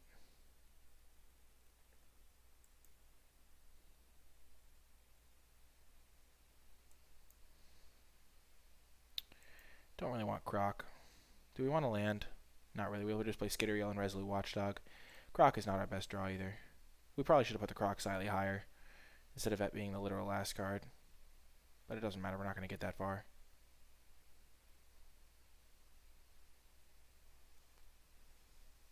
Okay, so he can just untap it. That's something to keep in mind.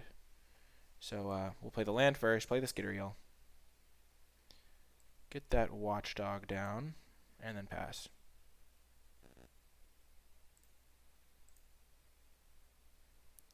I'm not stupid. I know how this card works. You're not fooling anyone, mister.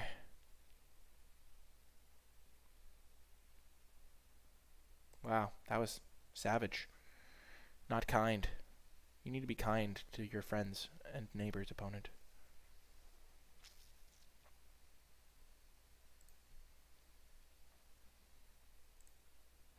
Benthic Biomancer is really not a great card in my deck.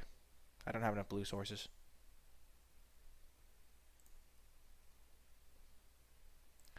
I think we're going to go for the old sacrifice. We're going to have to sacrifice our Watchdog and our and use our Sentinel's Mark. It's very risky, but I think it's going to be our best plan to victory.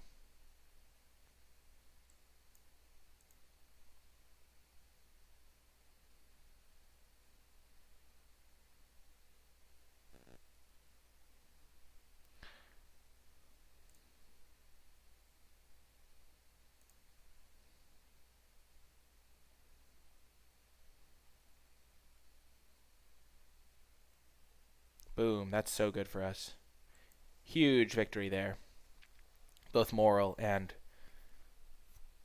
Once he didn't bounce it in response to the Sentinel's Mark, I was pretty sure he didn't have a bounce spell. But there's still the risk.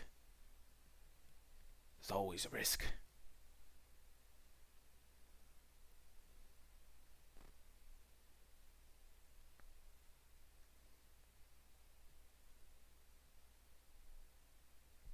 Ah. Savage opponent.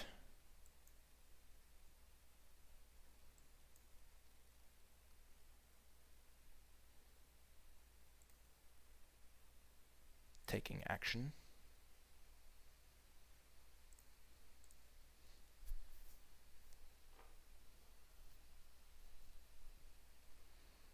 Okay.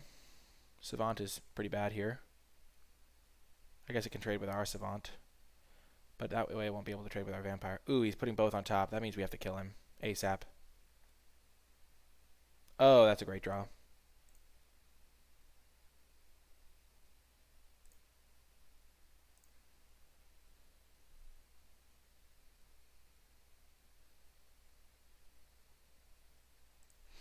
We're just going to get this Grasping Thrall into play.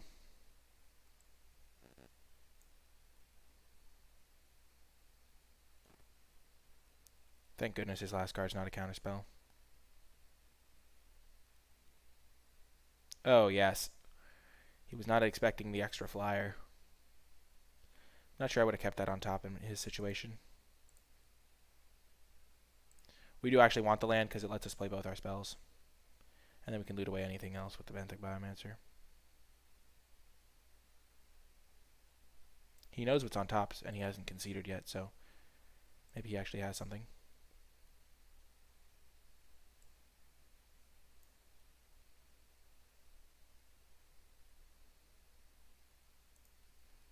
A Grasping Thrall of his own would go a long way. A Sentinel's Mark on this thing would be pretty bad for us. Boom! And he concedes. Oh, yes. I just got the pun in his username. We're going to get play Exposed to Daylight because of his multiple enchantments, which is going to be great. And yeah, that's pretty much the only card we need. What do we cut? We're going to cut Benthic Biomancer. It's just our worst card. Maybe it's not our worst card.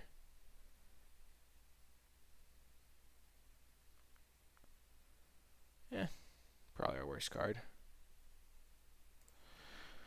It's just so hard to activate. We don't have a ton of blue sources. Maybe it's better than the Crocodile, but the Crocodile is pretty fine in this matchup. It matches up extremely well against Chillbringer. And against Pegasus Course.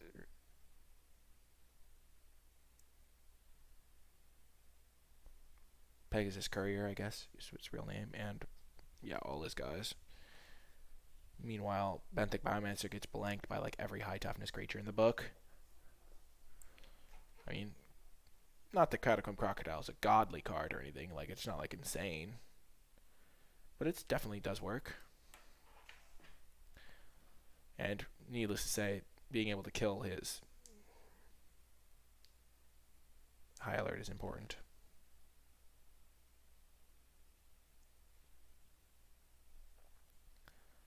Yeah. I'm pretty happy with how my deck has been performing. It's pretty nice. Definitely just a fun, solid deck.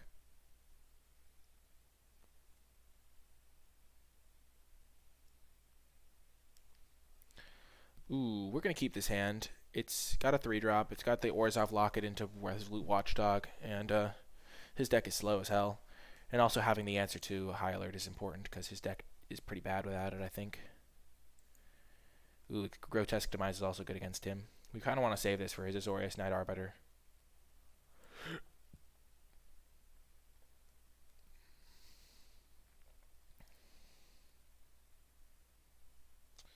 Yeah, Vampire's not looking very good here. Let's just Orzhov Locket into Watchdog. Just having more mana means that my plays next turn I can have better top decks, and I can also just play Imperious Oligarch and Viscopa Vampire, which is better for sure. And then I can Grotesque Demise this. Oh, yes. Get outplayed, son. So we are going to Viscopa Vampire. And then we have to kill this anyway, so we'll just Summary Judgment it now. And then we'll kill this in the future. But we're going to have to kill this so that our 3-1 is actually a relevant card.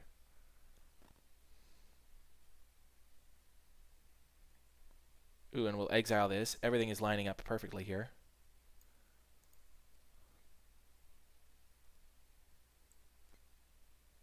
And get our Oligarch out. When you can kill all their high alert cards, like all their cards, when they're playing a high alert deck, it's actually really nice because they're down a card, as I said before, from the high alert. So that's why I like to kill these cards. Also, killing the Syndicate Messenger is really good for us. And now he's got a card that's actively worse with high alert. Nice. Nice!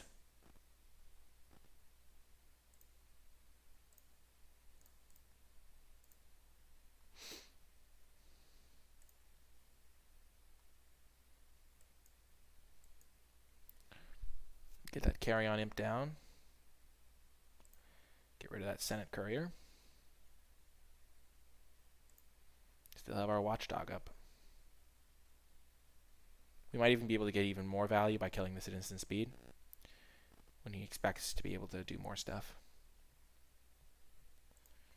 Yup.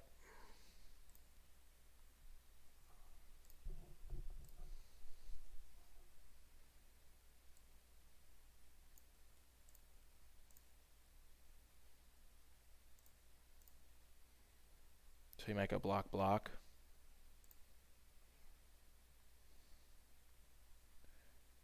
Haha. Because otherwise he would just go block and he would kill both my guys. But as it is now.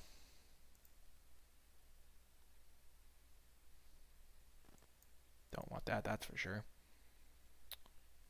And yeah, we don't really care if this guy dies because his 1/1's going to blanket anyway.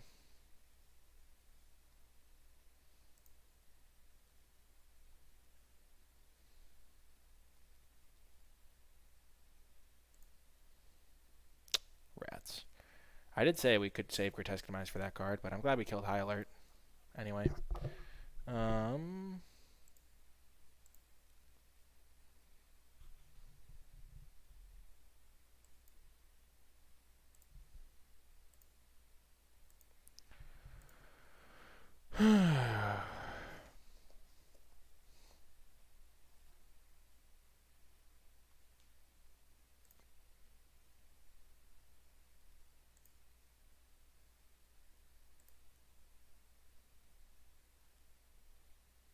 Do I want to tap this? I think so.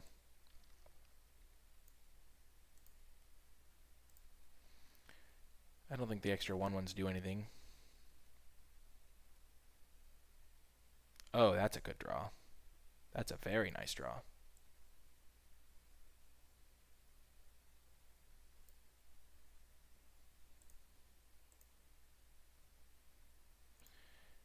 I kind of want to play around Quench, though. We're at a high enough life total that I think we can probably afford to do that.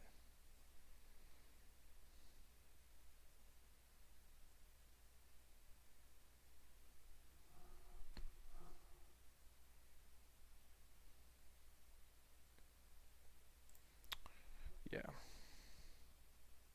Or maybe we'll just do it next turn. It's tough to say. It's like...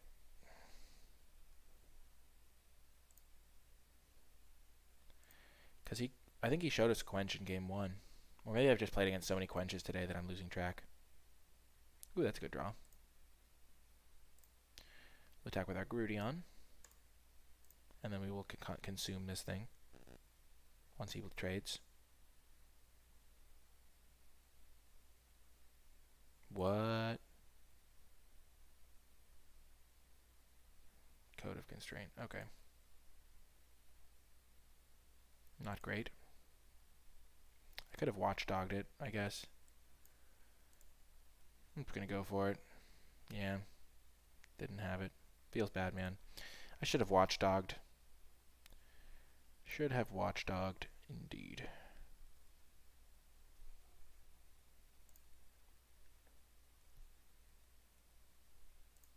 My Crocodile at least is going to do work.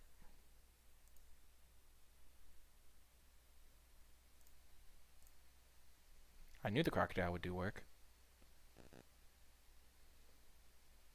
How would Benthic Biomancer look on this board? Not great. Crocodile, however, always a classic.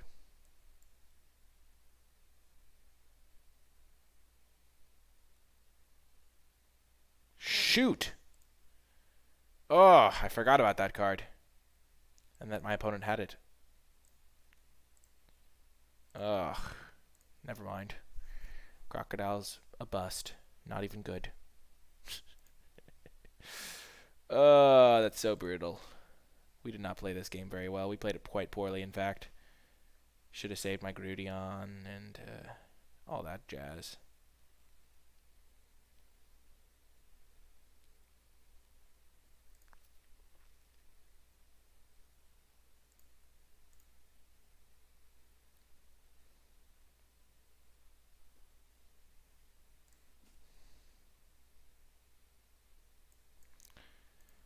Hopefully he sacrifices this one.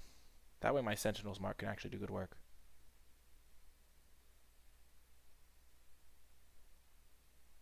Rats. This crafty, crafty opponent. Sentinel's Mark will do good work, though, at some point. We also have 3 Blade Jugglers left in our deck. So, drawing those is going to be good, for sure.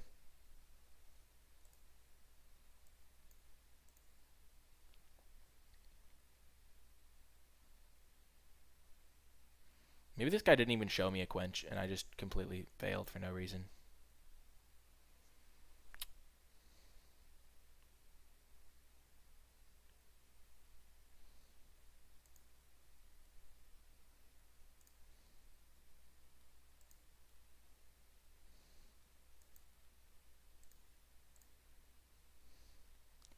Dang it, why didn't he sacrifice Syndicate Messenger? He would have been left with a 1/1, and dang, he just played around Sentinel's Mark so beautifully. Well played, opponent.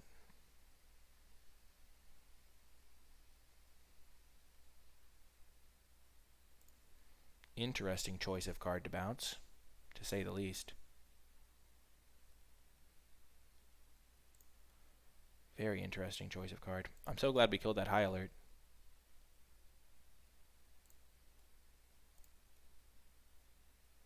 There we go.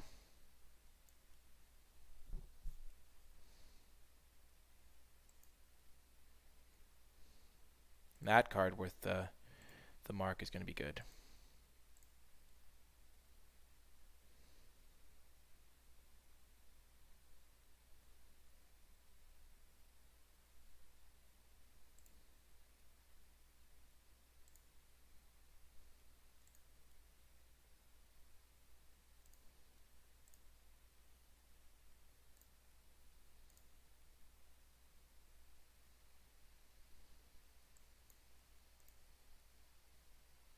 We have the Watchdog for protection against removal. Not against bounce, but...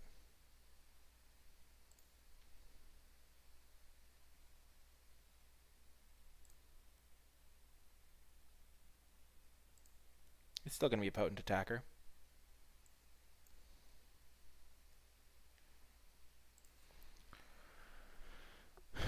Next turn it'll be attacking.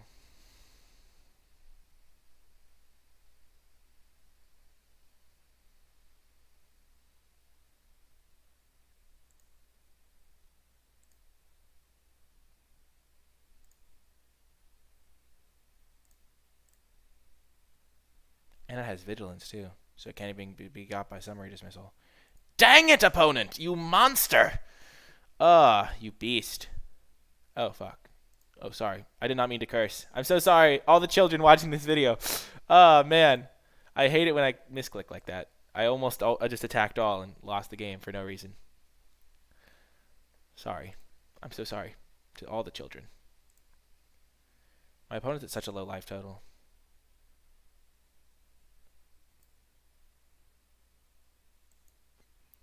Have not yet drawn a Blade Juggler. But when we do, we will like chain them all together and just win. He has drawn 10 lands. I have drawn 4, 6, 8, 10, 11 lands. So he probably has a land or something in hand, or he might have a land in hand. Have I milled any? No. Okay, so we're about even on the spells to lands ratio. Interesting. He probably figures he has to kill me at some point. Oh, he just has another card.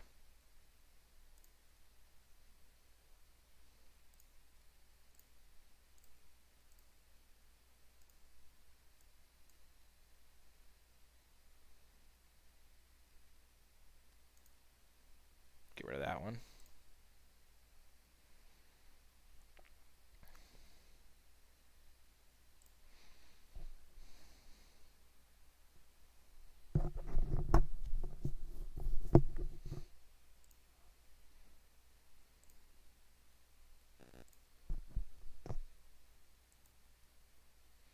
I have 11 cards, he has 13, so I will deck first. But I'm not really worried about that because I do have quite a few like good cards left.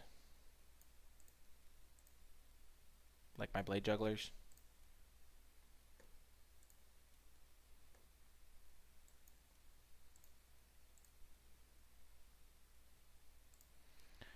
I highly suspect that he does not have 3 lands in hand. I think he would just play this from land. So I think he has like 2 spells that are situational in hand.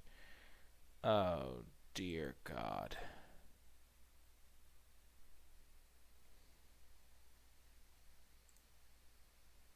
Well, he can't tap my flyers. And now he will deck first.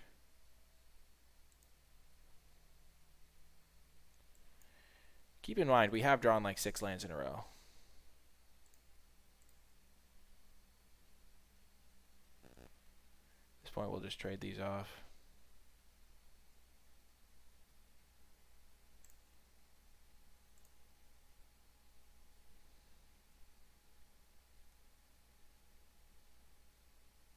Rats.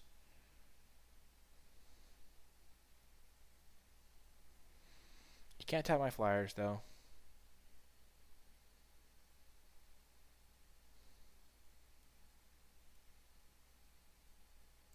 Wow. This has been a very disappointing draw, I must say. He's just top decked way better than me on every potential level. But I've drawn better than my opponents plenty of times. Ooh. This is fine.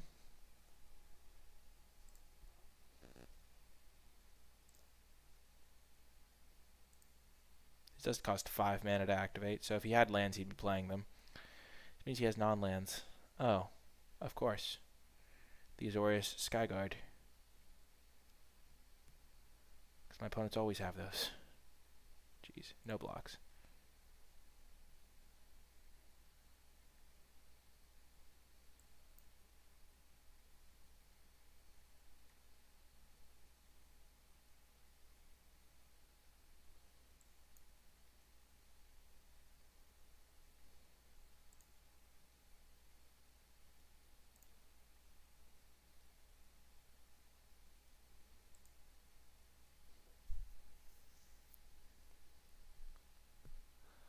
He can tap it anyway, so I might as well just get it in for the damage while I can.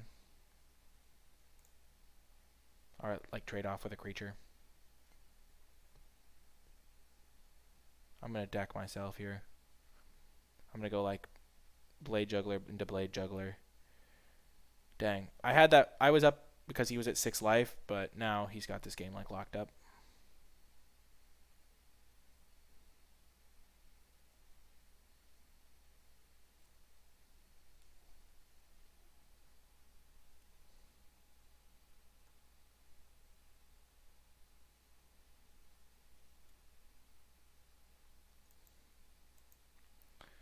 I don't think I have any outs in my deck if he's just planning on decking me.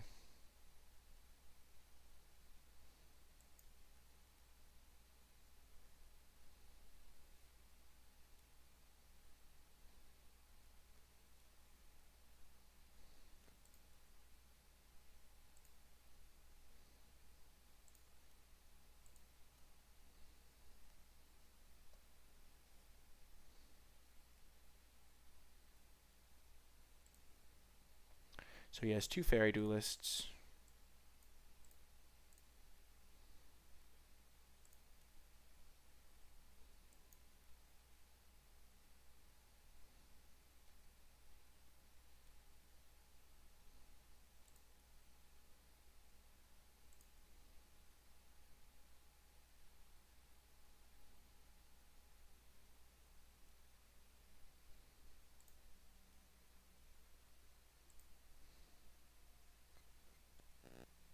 Oh, I didn't even adapt it. Yeah, it doesn't really matter.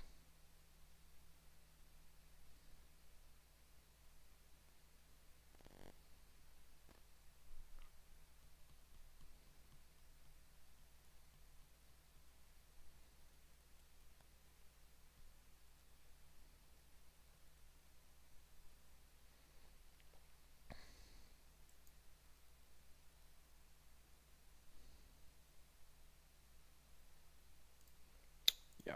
Okay, we're going to bring in Screaming Shield because I don't think he can necessarily beat that. His deck just doesn't attack very well. So we'll bring in Screaming Shield and cut a Noxious Grudion for it because Grudion's really bad against the Fairy Duelists.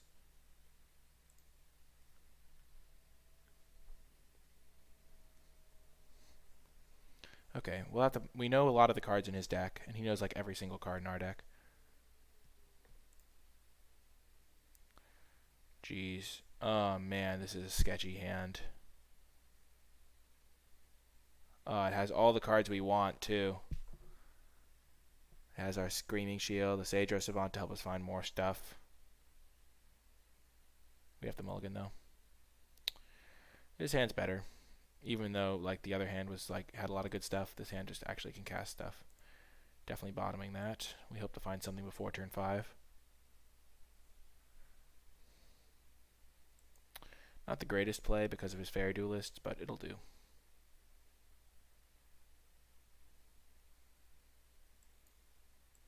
There's a Blade Juggler, my friend. My ally. If he quenches this, I'm fine with it. It's not a very good card in the matchup. Essence Capture, even better. Yeah, he does have Quench. He has like double Quench.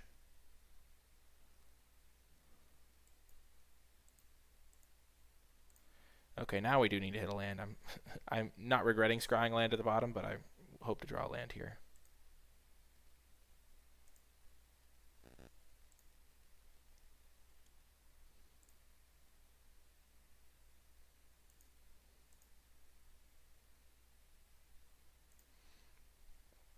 If only this was a Benthic Biomancer.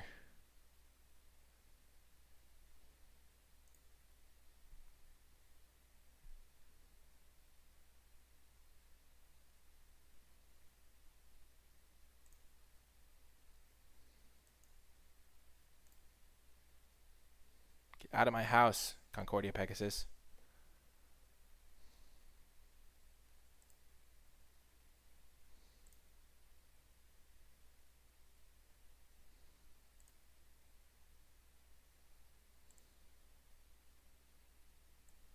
Land is not the worst. I mean, Locket is not the worst.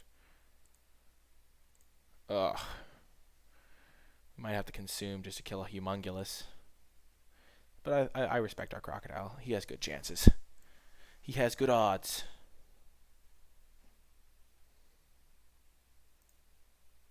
Shoot.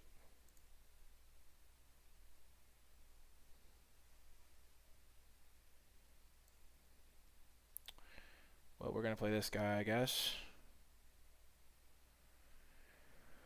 Oh, how are we going to get rid of the Night Arbiter? He's just going to not sacrifice that in a million years. Oh, thank God. We can actually kill that.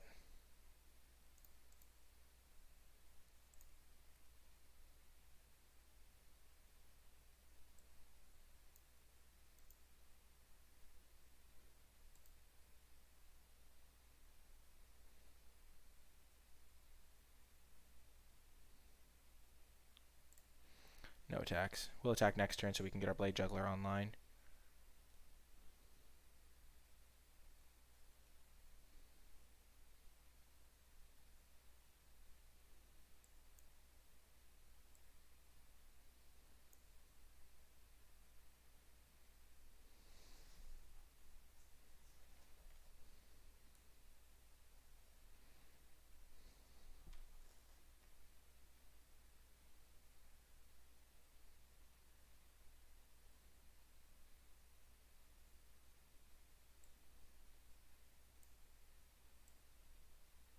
We're going to scry. We're going to look for our Grotesque Demise so we can answer this Night Arbiter. Sentinel's Mark is fine. So we can put that onto this thing and gain 4 life. Which is a lot of time, and so is that. Yeah, we'll keep both on top.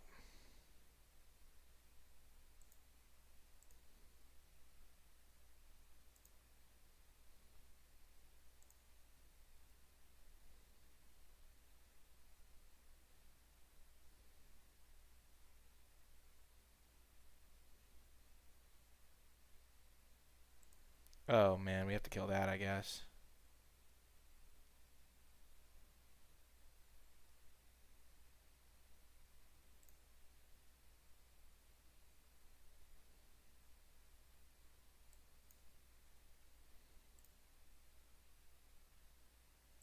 Shoot.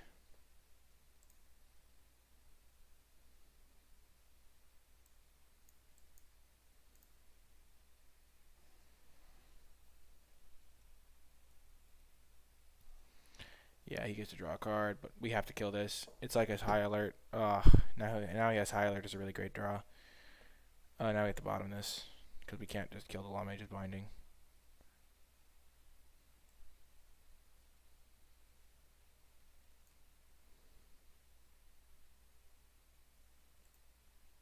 Dang it, we are so screwed.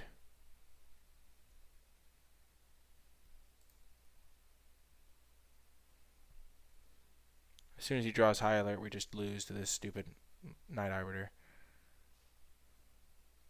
Oh no.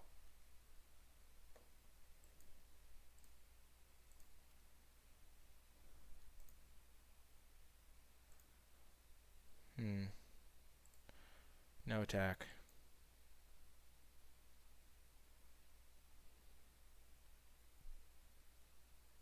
We don't want to take any more damage than we have to.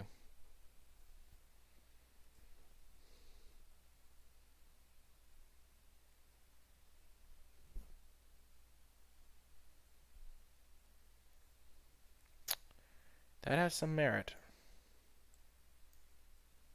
A lot of life gain to be had there.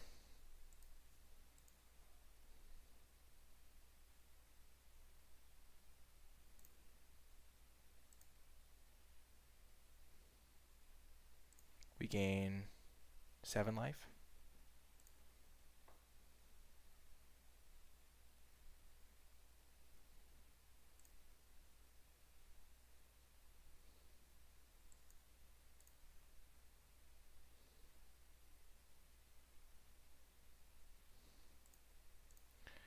We'll sacrifice 1 to get a Fairy Duelist out of his hand.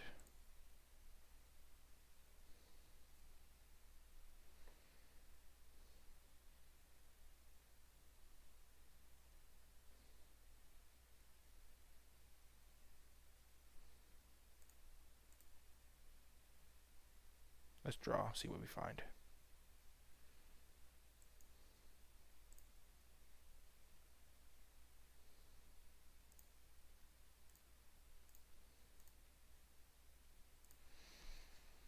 Let's get in there.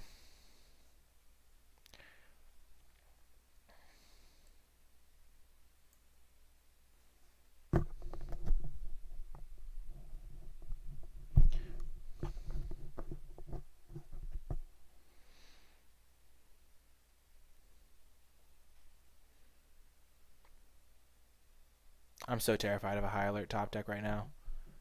It just kills us. We can't deal with. We need to draw a Grotesque Demise. Maybe we were just supposed to depose. Shoot. Oh, he just killed our token? I'm confused.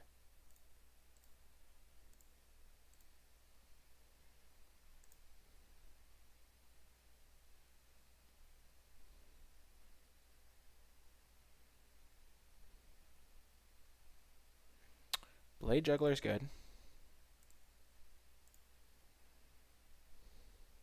Need to find that Grotesque Demise. We're digging.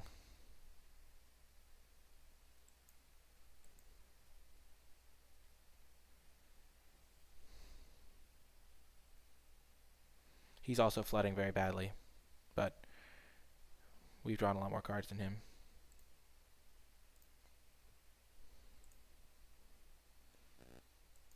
We're just going to start attacking with Imperious Oligarch because we want to get another flyer. At some point, we'll just suicide everything in.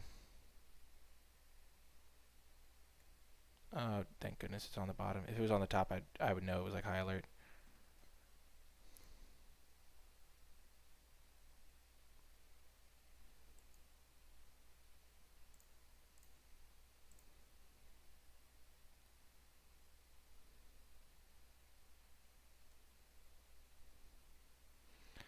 Dang, we just need to find our Grotesque Demise.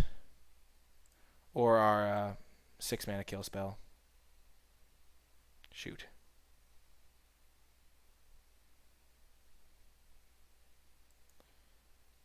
Yeah, sometimes you just don't draw what you need. High alert. Chillbringer.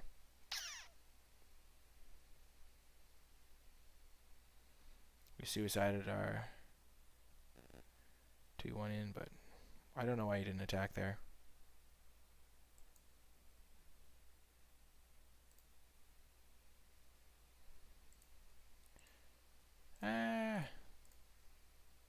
That was unfortunate. Kind of an unfortunate loss. I mean, to be fair, he did draw 11 lands too. We drew 4, 7, 8, 9, 10, 11, 12. I mean, we also drew a bunch of lands. Oh, yeah, this game. Rats!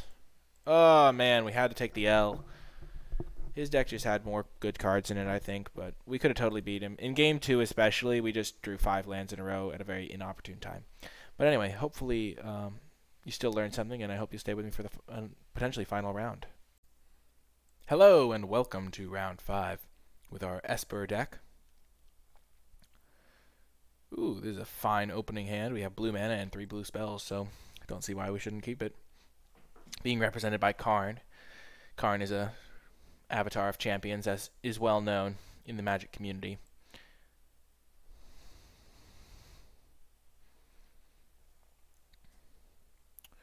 Ooh, some spice.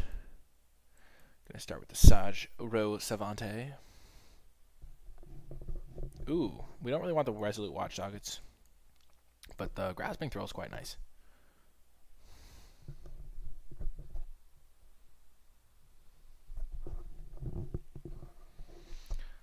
Ooh, yikes.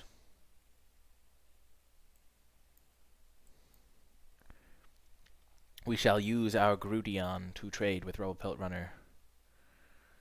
Death Touch for the win, baby.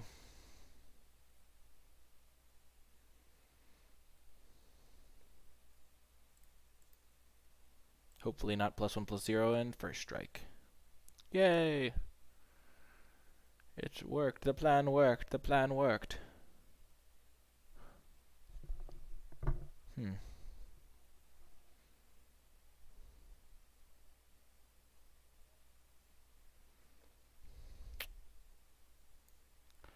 Get the Skittereel out.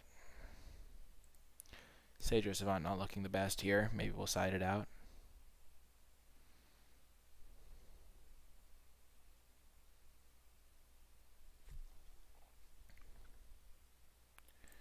Definitely not going to block. This guy's going to be a 5/5 soon.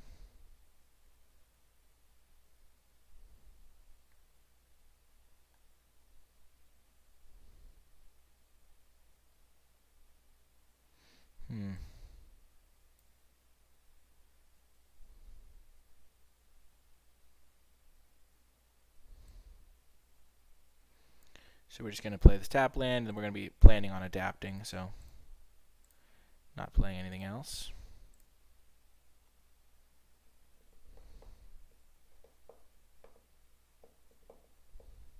Okay, Girl Locket resolves.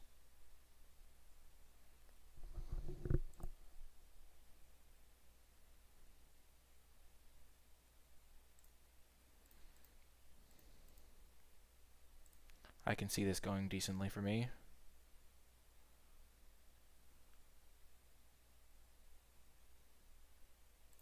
So yeah. They just trade. 2 for 2. But this 2-1 was pretty useless, so I think that favors me overall. Gonna get that Grasping Throw out, and then we'll just Summary Judgment the Zertog Goblin probably. We don't really want to trade our Grasping Throw.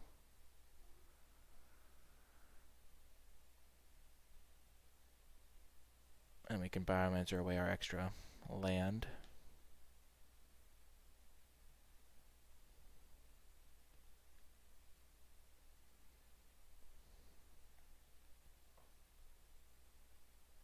Ooh, that's a really good one.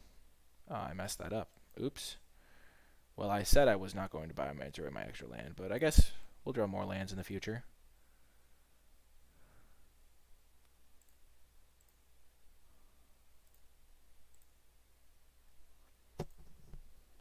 Sorry for the misplay, folks. I'm a little bit tired.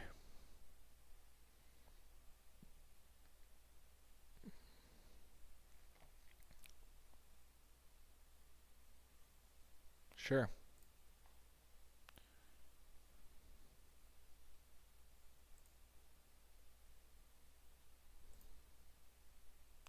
No blocks. We'll just keep the Viscopa Vampire as a...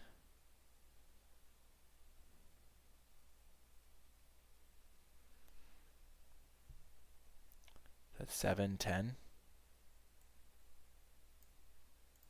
Let's just kill Zertog Goblin.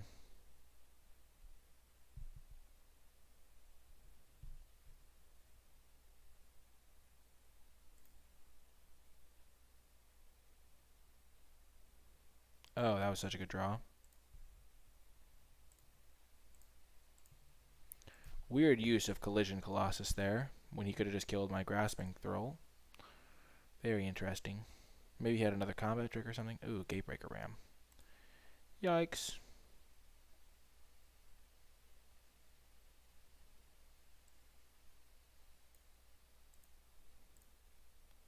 I think we're going to wait, hit him with the Grasping Throw, and then, ooh.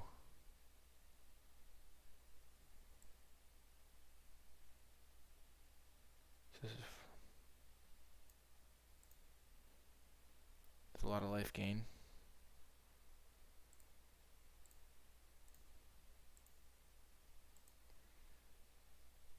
So we go up to a decent life total. End the turn. We will depose before combat, tap this thing.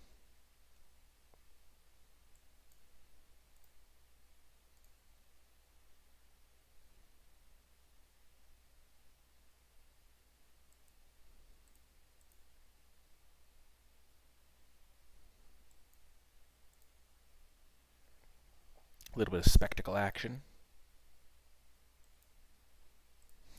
Perfect. GG, opponent. As I said, Karn is the avatar of champions. Okay, so our 2-1 looked pretty useless in this matchup. We might just want to replace it with a 3-2. We kind of need it for early game consistency, I think. So, we'll run it back. This looks like a good matchup for our Blade Jugglers. Always a good thing when you have 3 Blade Jugglers.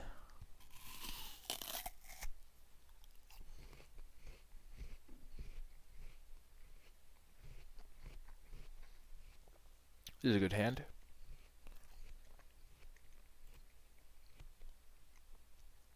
We got an early Summary Judgment.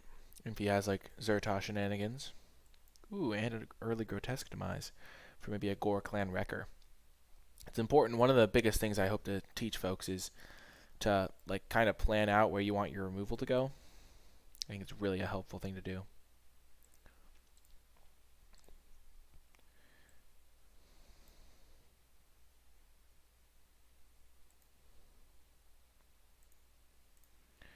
Oh, thank goodness we have this Grotesque Demise before this thing gets too big.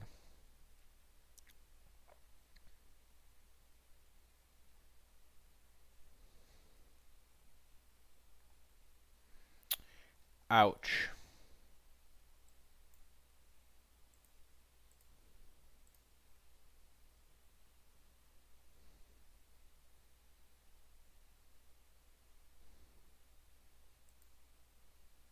Haha! I can still block your Tin Street Dodger. Oh my gosh, he doesn't know! No, opponent! Watch out! Oh! Got him! Oh, it's got Defender, buddy. Oh, that's savage.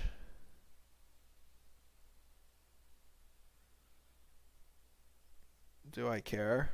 Sure. You saved your Tin Street Defender, your Dodger. It is owned, completely and utterly dominated by the Watchdog.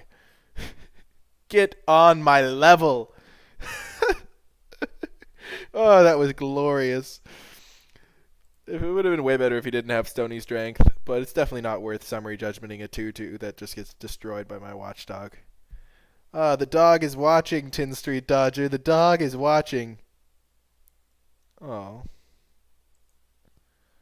Bullrack, Clan Crusher A.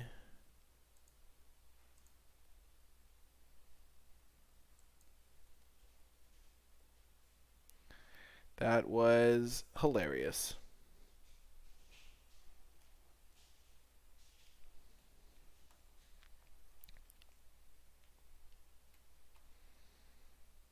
That was not nice. I am sad.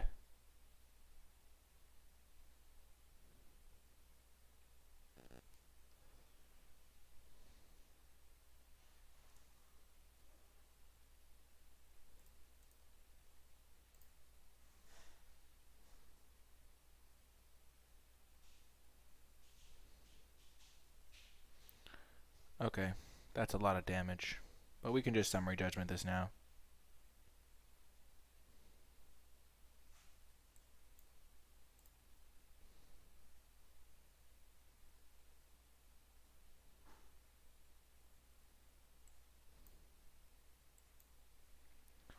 And now we'll get to go double Blade Juggler. We can also just consign to the pit this thing at some point, because it is a little annoying now that we don't have our faithful dog.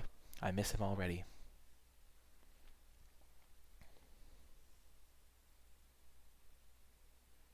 What should we call the dog? Scout? Scout's a good name for a dog.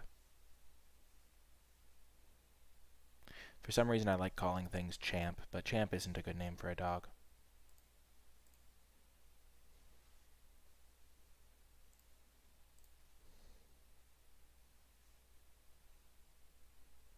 My opponent should probably block there, but I'm not complaining. Blade Juggler in the house.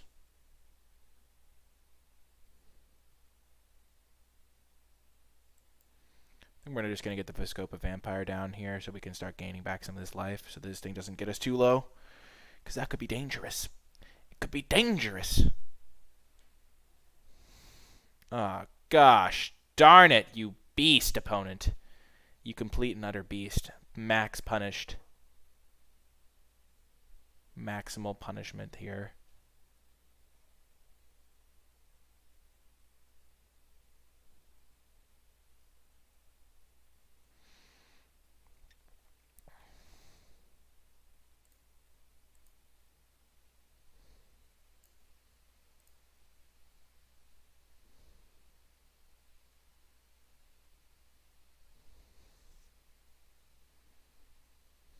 Perfect.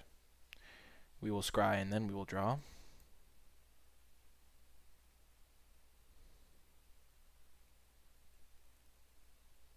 Oh, thank goodness for the Sage Row. Saving us from horrific draws. Yes, life gain. Oh, sweet life gain. Oh gosh, I'm glad we have our consign to the pit.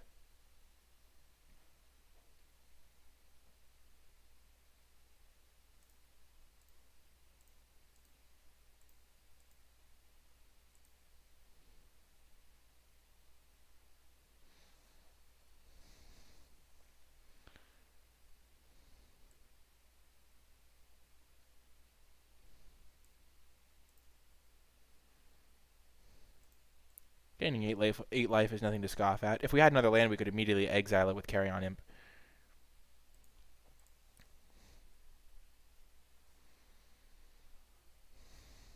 which I wish we could do.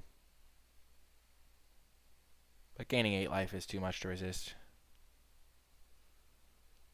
Okay, hopefully he doesn't find a gate before we can imp it away. Imp is actually pretty useful against the Gate Colossus.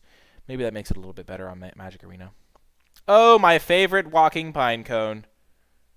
Oh, you devilish, devilish pine cone.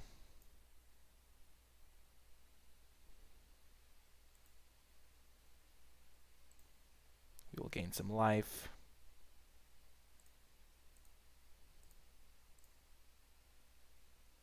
Do we hit him with the oops just so he's surprised?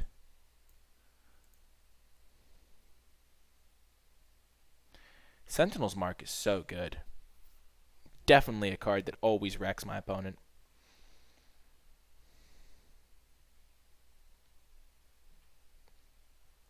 Oh no. I would be scared.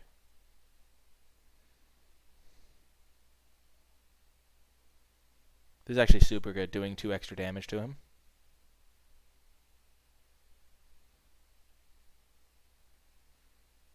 Definitely playing any land we draw so we can use our locket more effectively. This also puts him to 2, and this carrying it will be lethal. Because this does 2 damage, which is important. It actually adds up.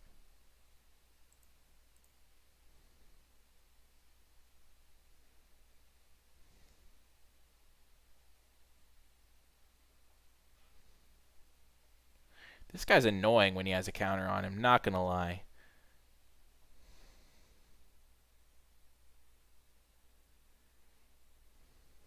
Oh, right, this is game 2. We won game 1. I'm kind of out of it. Open the gates.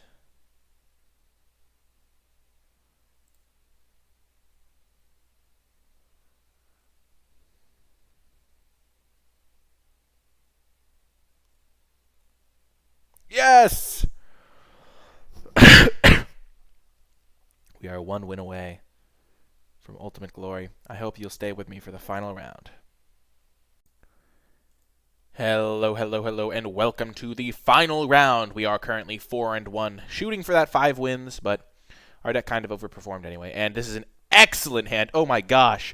Being represented by none other than the Agent of Bolas, which is fitting for such an important round. Clearly we have Nicole Bolas's blessing.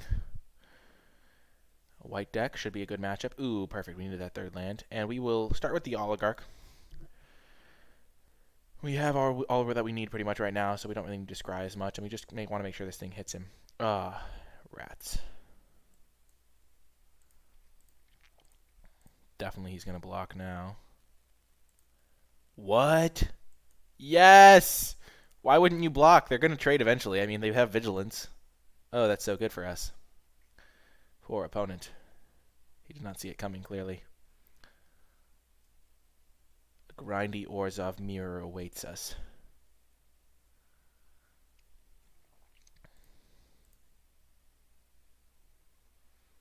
We'll just keep attacking with the Oligarch.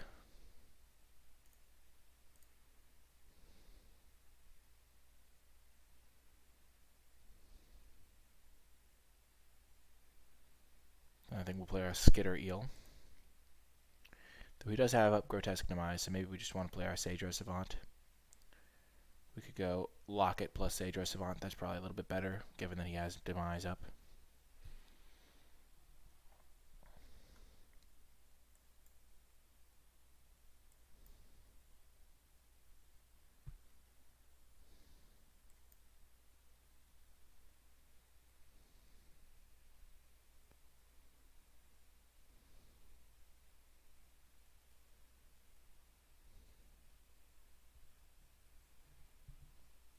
Don't want the land, but the removal is nice.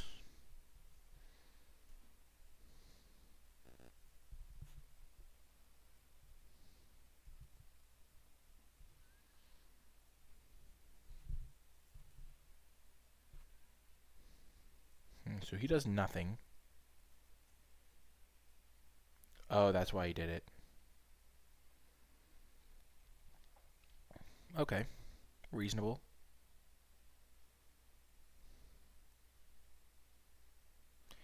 We can just kill it with a Summary Judgment, which is nice.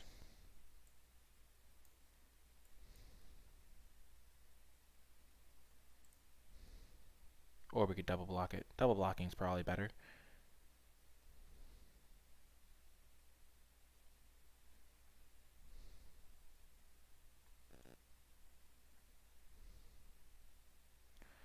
Oh. Yikes. He's on the secret tech. Both on the top is kind of scary. Ha! Oh, sweet justice. The crocodile shows no mercy. Crocodile is so good against Undercity Scavenger. It's disgusting. Really, it's quite vile. You're a vile one. Catacomb crocodile.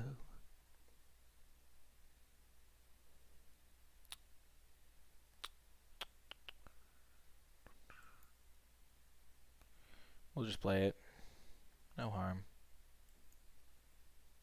No attacks. We could maybe like level up the Skitteriel at some point, but not a huge deal.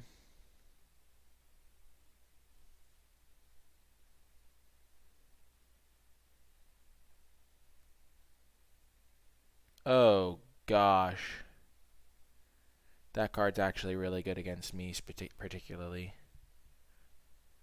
Oh no.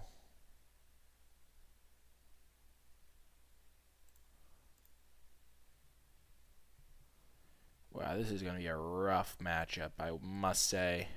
His deck has a bunch of big guys in it. I'm so much better against, like, deck with small guys. Oh, no. Oh, gosh. Knight of Last Breath, eh?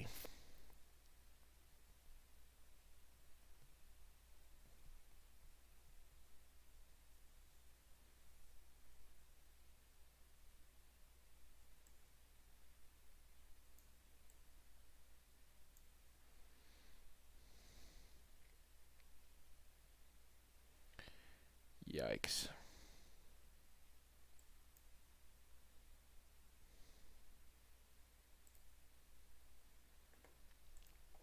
No attacks. I need to find a flyer so I can block his, like, Syndicate Messengers. Jeez. There we go.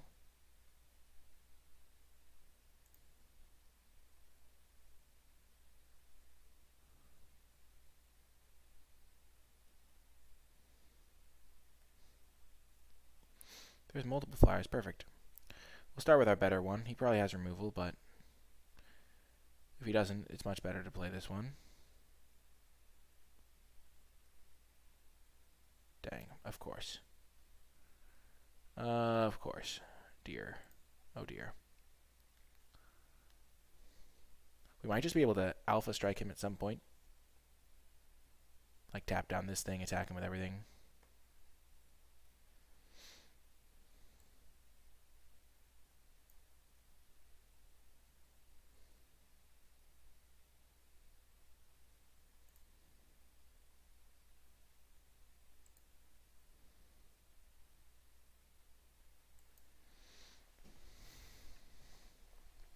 So we have stabilized the board.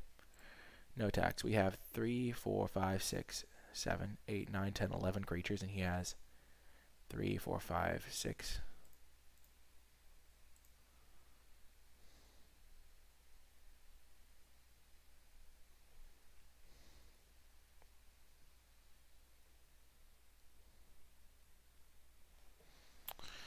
Huh.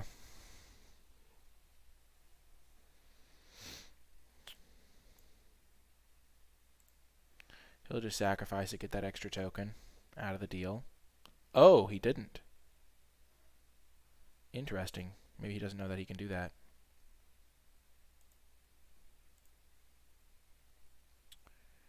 No attacks. We will deploy, and then we will alpha strike him with everything. And also consign to the pit.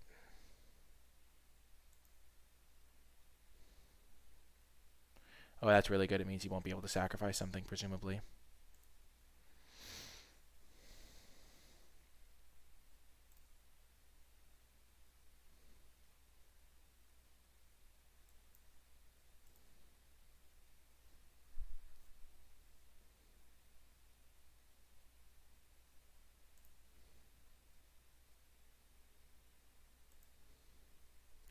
He's at 14. We have 1, 2, 3, 4, 5, 6, 7, 8, 9, 10, 11 creatures. He has 1, 2, 3, 4 blockers. If he blocks our biggest 4 creatures, that is 3, 6, 9, 12. He saves 12 damage, and then he takes 3. Let's just say those 4. He takes 2. He takes 1, 2, 3, 4, 5, 6, 7, 8, 9, 10, 11, 12, 13, 14, 15, 16, 17, 18.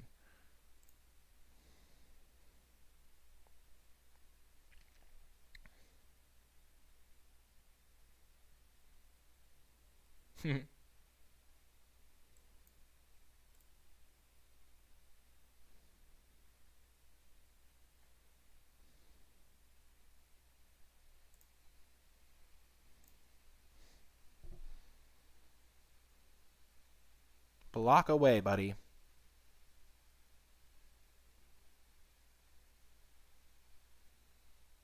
He's got to be dead.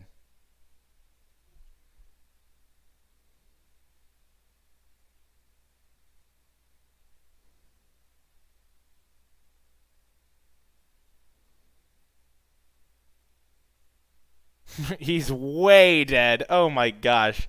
Destroyed. Man, that's nice. What do we want to do game 2? Let's just do the same thing. I don't think we have a great sideboard.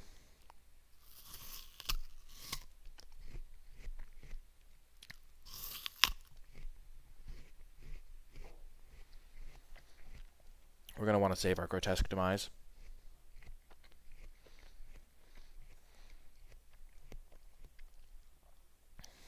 Hit one of those 5/5s or one of the 2/3. No. I mean, we'll save our Summary Judgment for the 5/5 if we can. Like the 5/5 like zombie thing. And Grotesque Demise for one of those 2/3. That Afterlife, because that's a good thing to Grotesque Demise. Wow, we had such a big board there. We had like 12 creatures. Like, that's the beauty of Blade Juggler. It just draws you into more action. As they say in Ravnica Allegiance, Blade Juggler is Bay, because you take him before anyone else. I didn't come up with that saying just now. That's a saying that's been around the block a few times, you can tell. Ooh, this is a good hand. Actually, we have no black mana. We'll keep it. We're risky, baby. We're risky.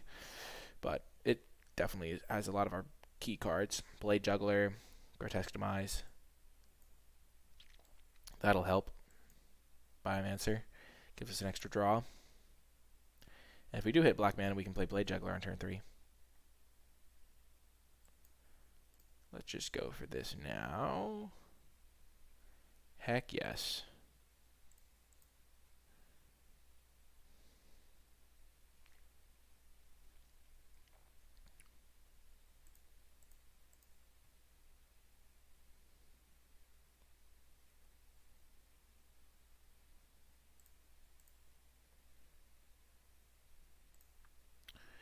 Yes! Get him!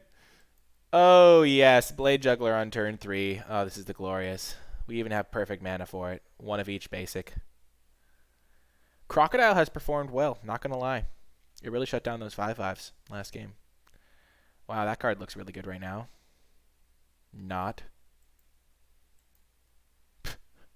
It's a problem card in certain like board states. Like that last board state we had, it would have been a problem.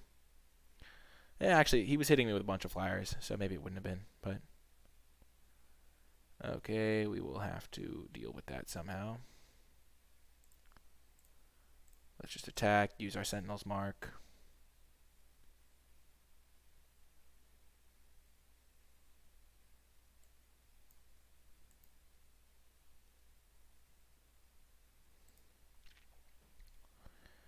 Then we will play our land untapped, so that we can Grotesque Demise.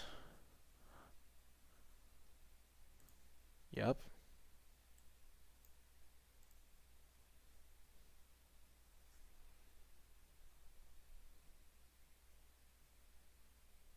Boom! We got the win! Let's go!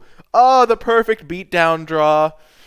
Our Esper deck performed, and we got to all the way to 5 wins. I'm super proud of our little deck. It definitely performed admirably, and I really appreciate everyone who made it all the way to the end. If you did make it all the way to the end of this video, say hashtag Blade Juggler Beatdown, because that's what happened in the final game. So Blade Juggler Beatdown is the hashtag. Leave that in the comments section down below to let me know you made it all the way to the end. I really appreciate everyone who does, because I know these videos can get long when I'm just constantly winning. So I really appreciate everyone who made it. If you did enjoy the video, remember to hit that thumbs up button. I really do appreciate everyone who does that. And if the video gets to 50 thumbs up, I will do a bit of a draft analysis and what I learned and things like that. And finally, if you have any questions, leave those in the comments. But now let's just open our prizes, because that's what you watch the video for. Ooh, 2,100 gems, 6 packs. Let's see what we get in these packs. I'm going to say we're going to get at least 3 Blade Jugglers in these packs. So, no Blade Jugglers, but we got... Ooh, Endray's Forerunners are sweet rare. Could be something in a future set, maybe. No Blade Jugglers in this pack, but we got our wild card and Rick's Mahdi Reveler. That's a good one. Good rare, good rare. Whew. Blade Juggler. Nope, no Blade Jugglers. But, ooh, Bedevil. This is a really good rare that I haven't actually seen played much, but I think it's very, very strong. So, good to keep that in mind. No Blade Jugglers. 3 was very ambitious. Ooh, this is another great rare. Tons of good rares here.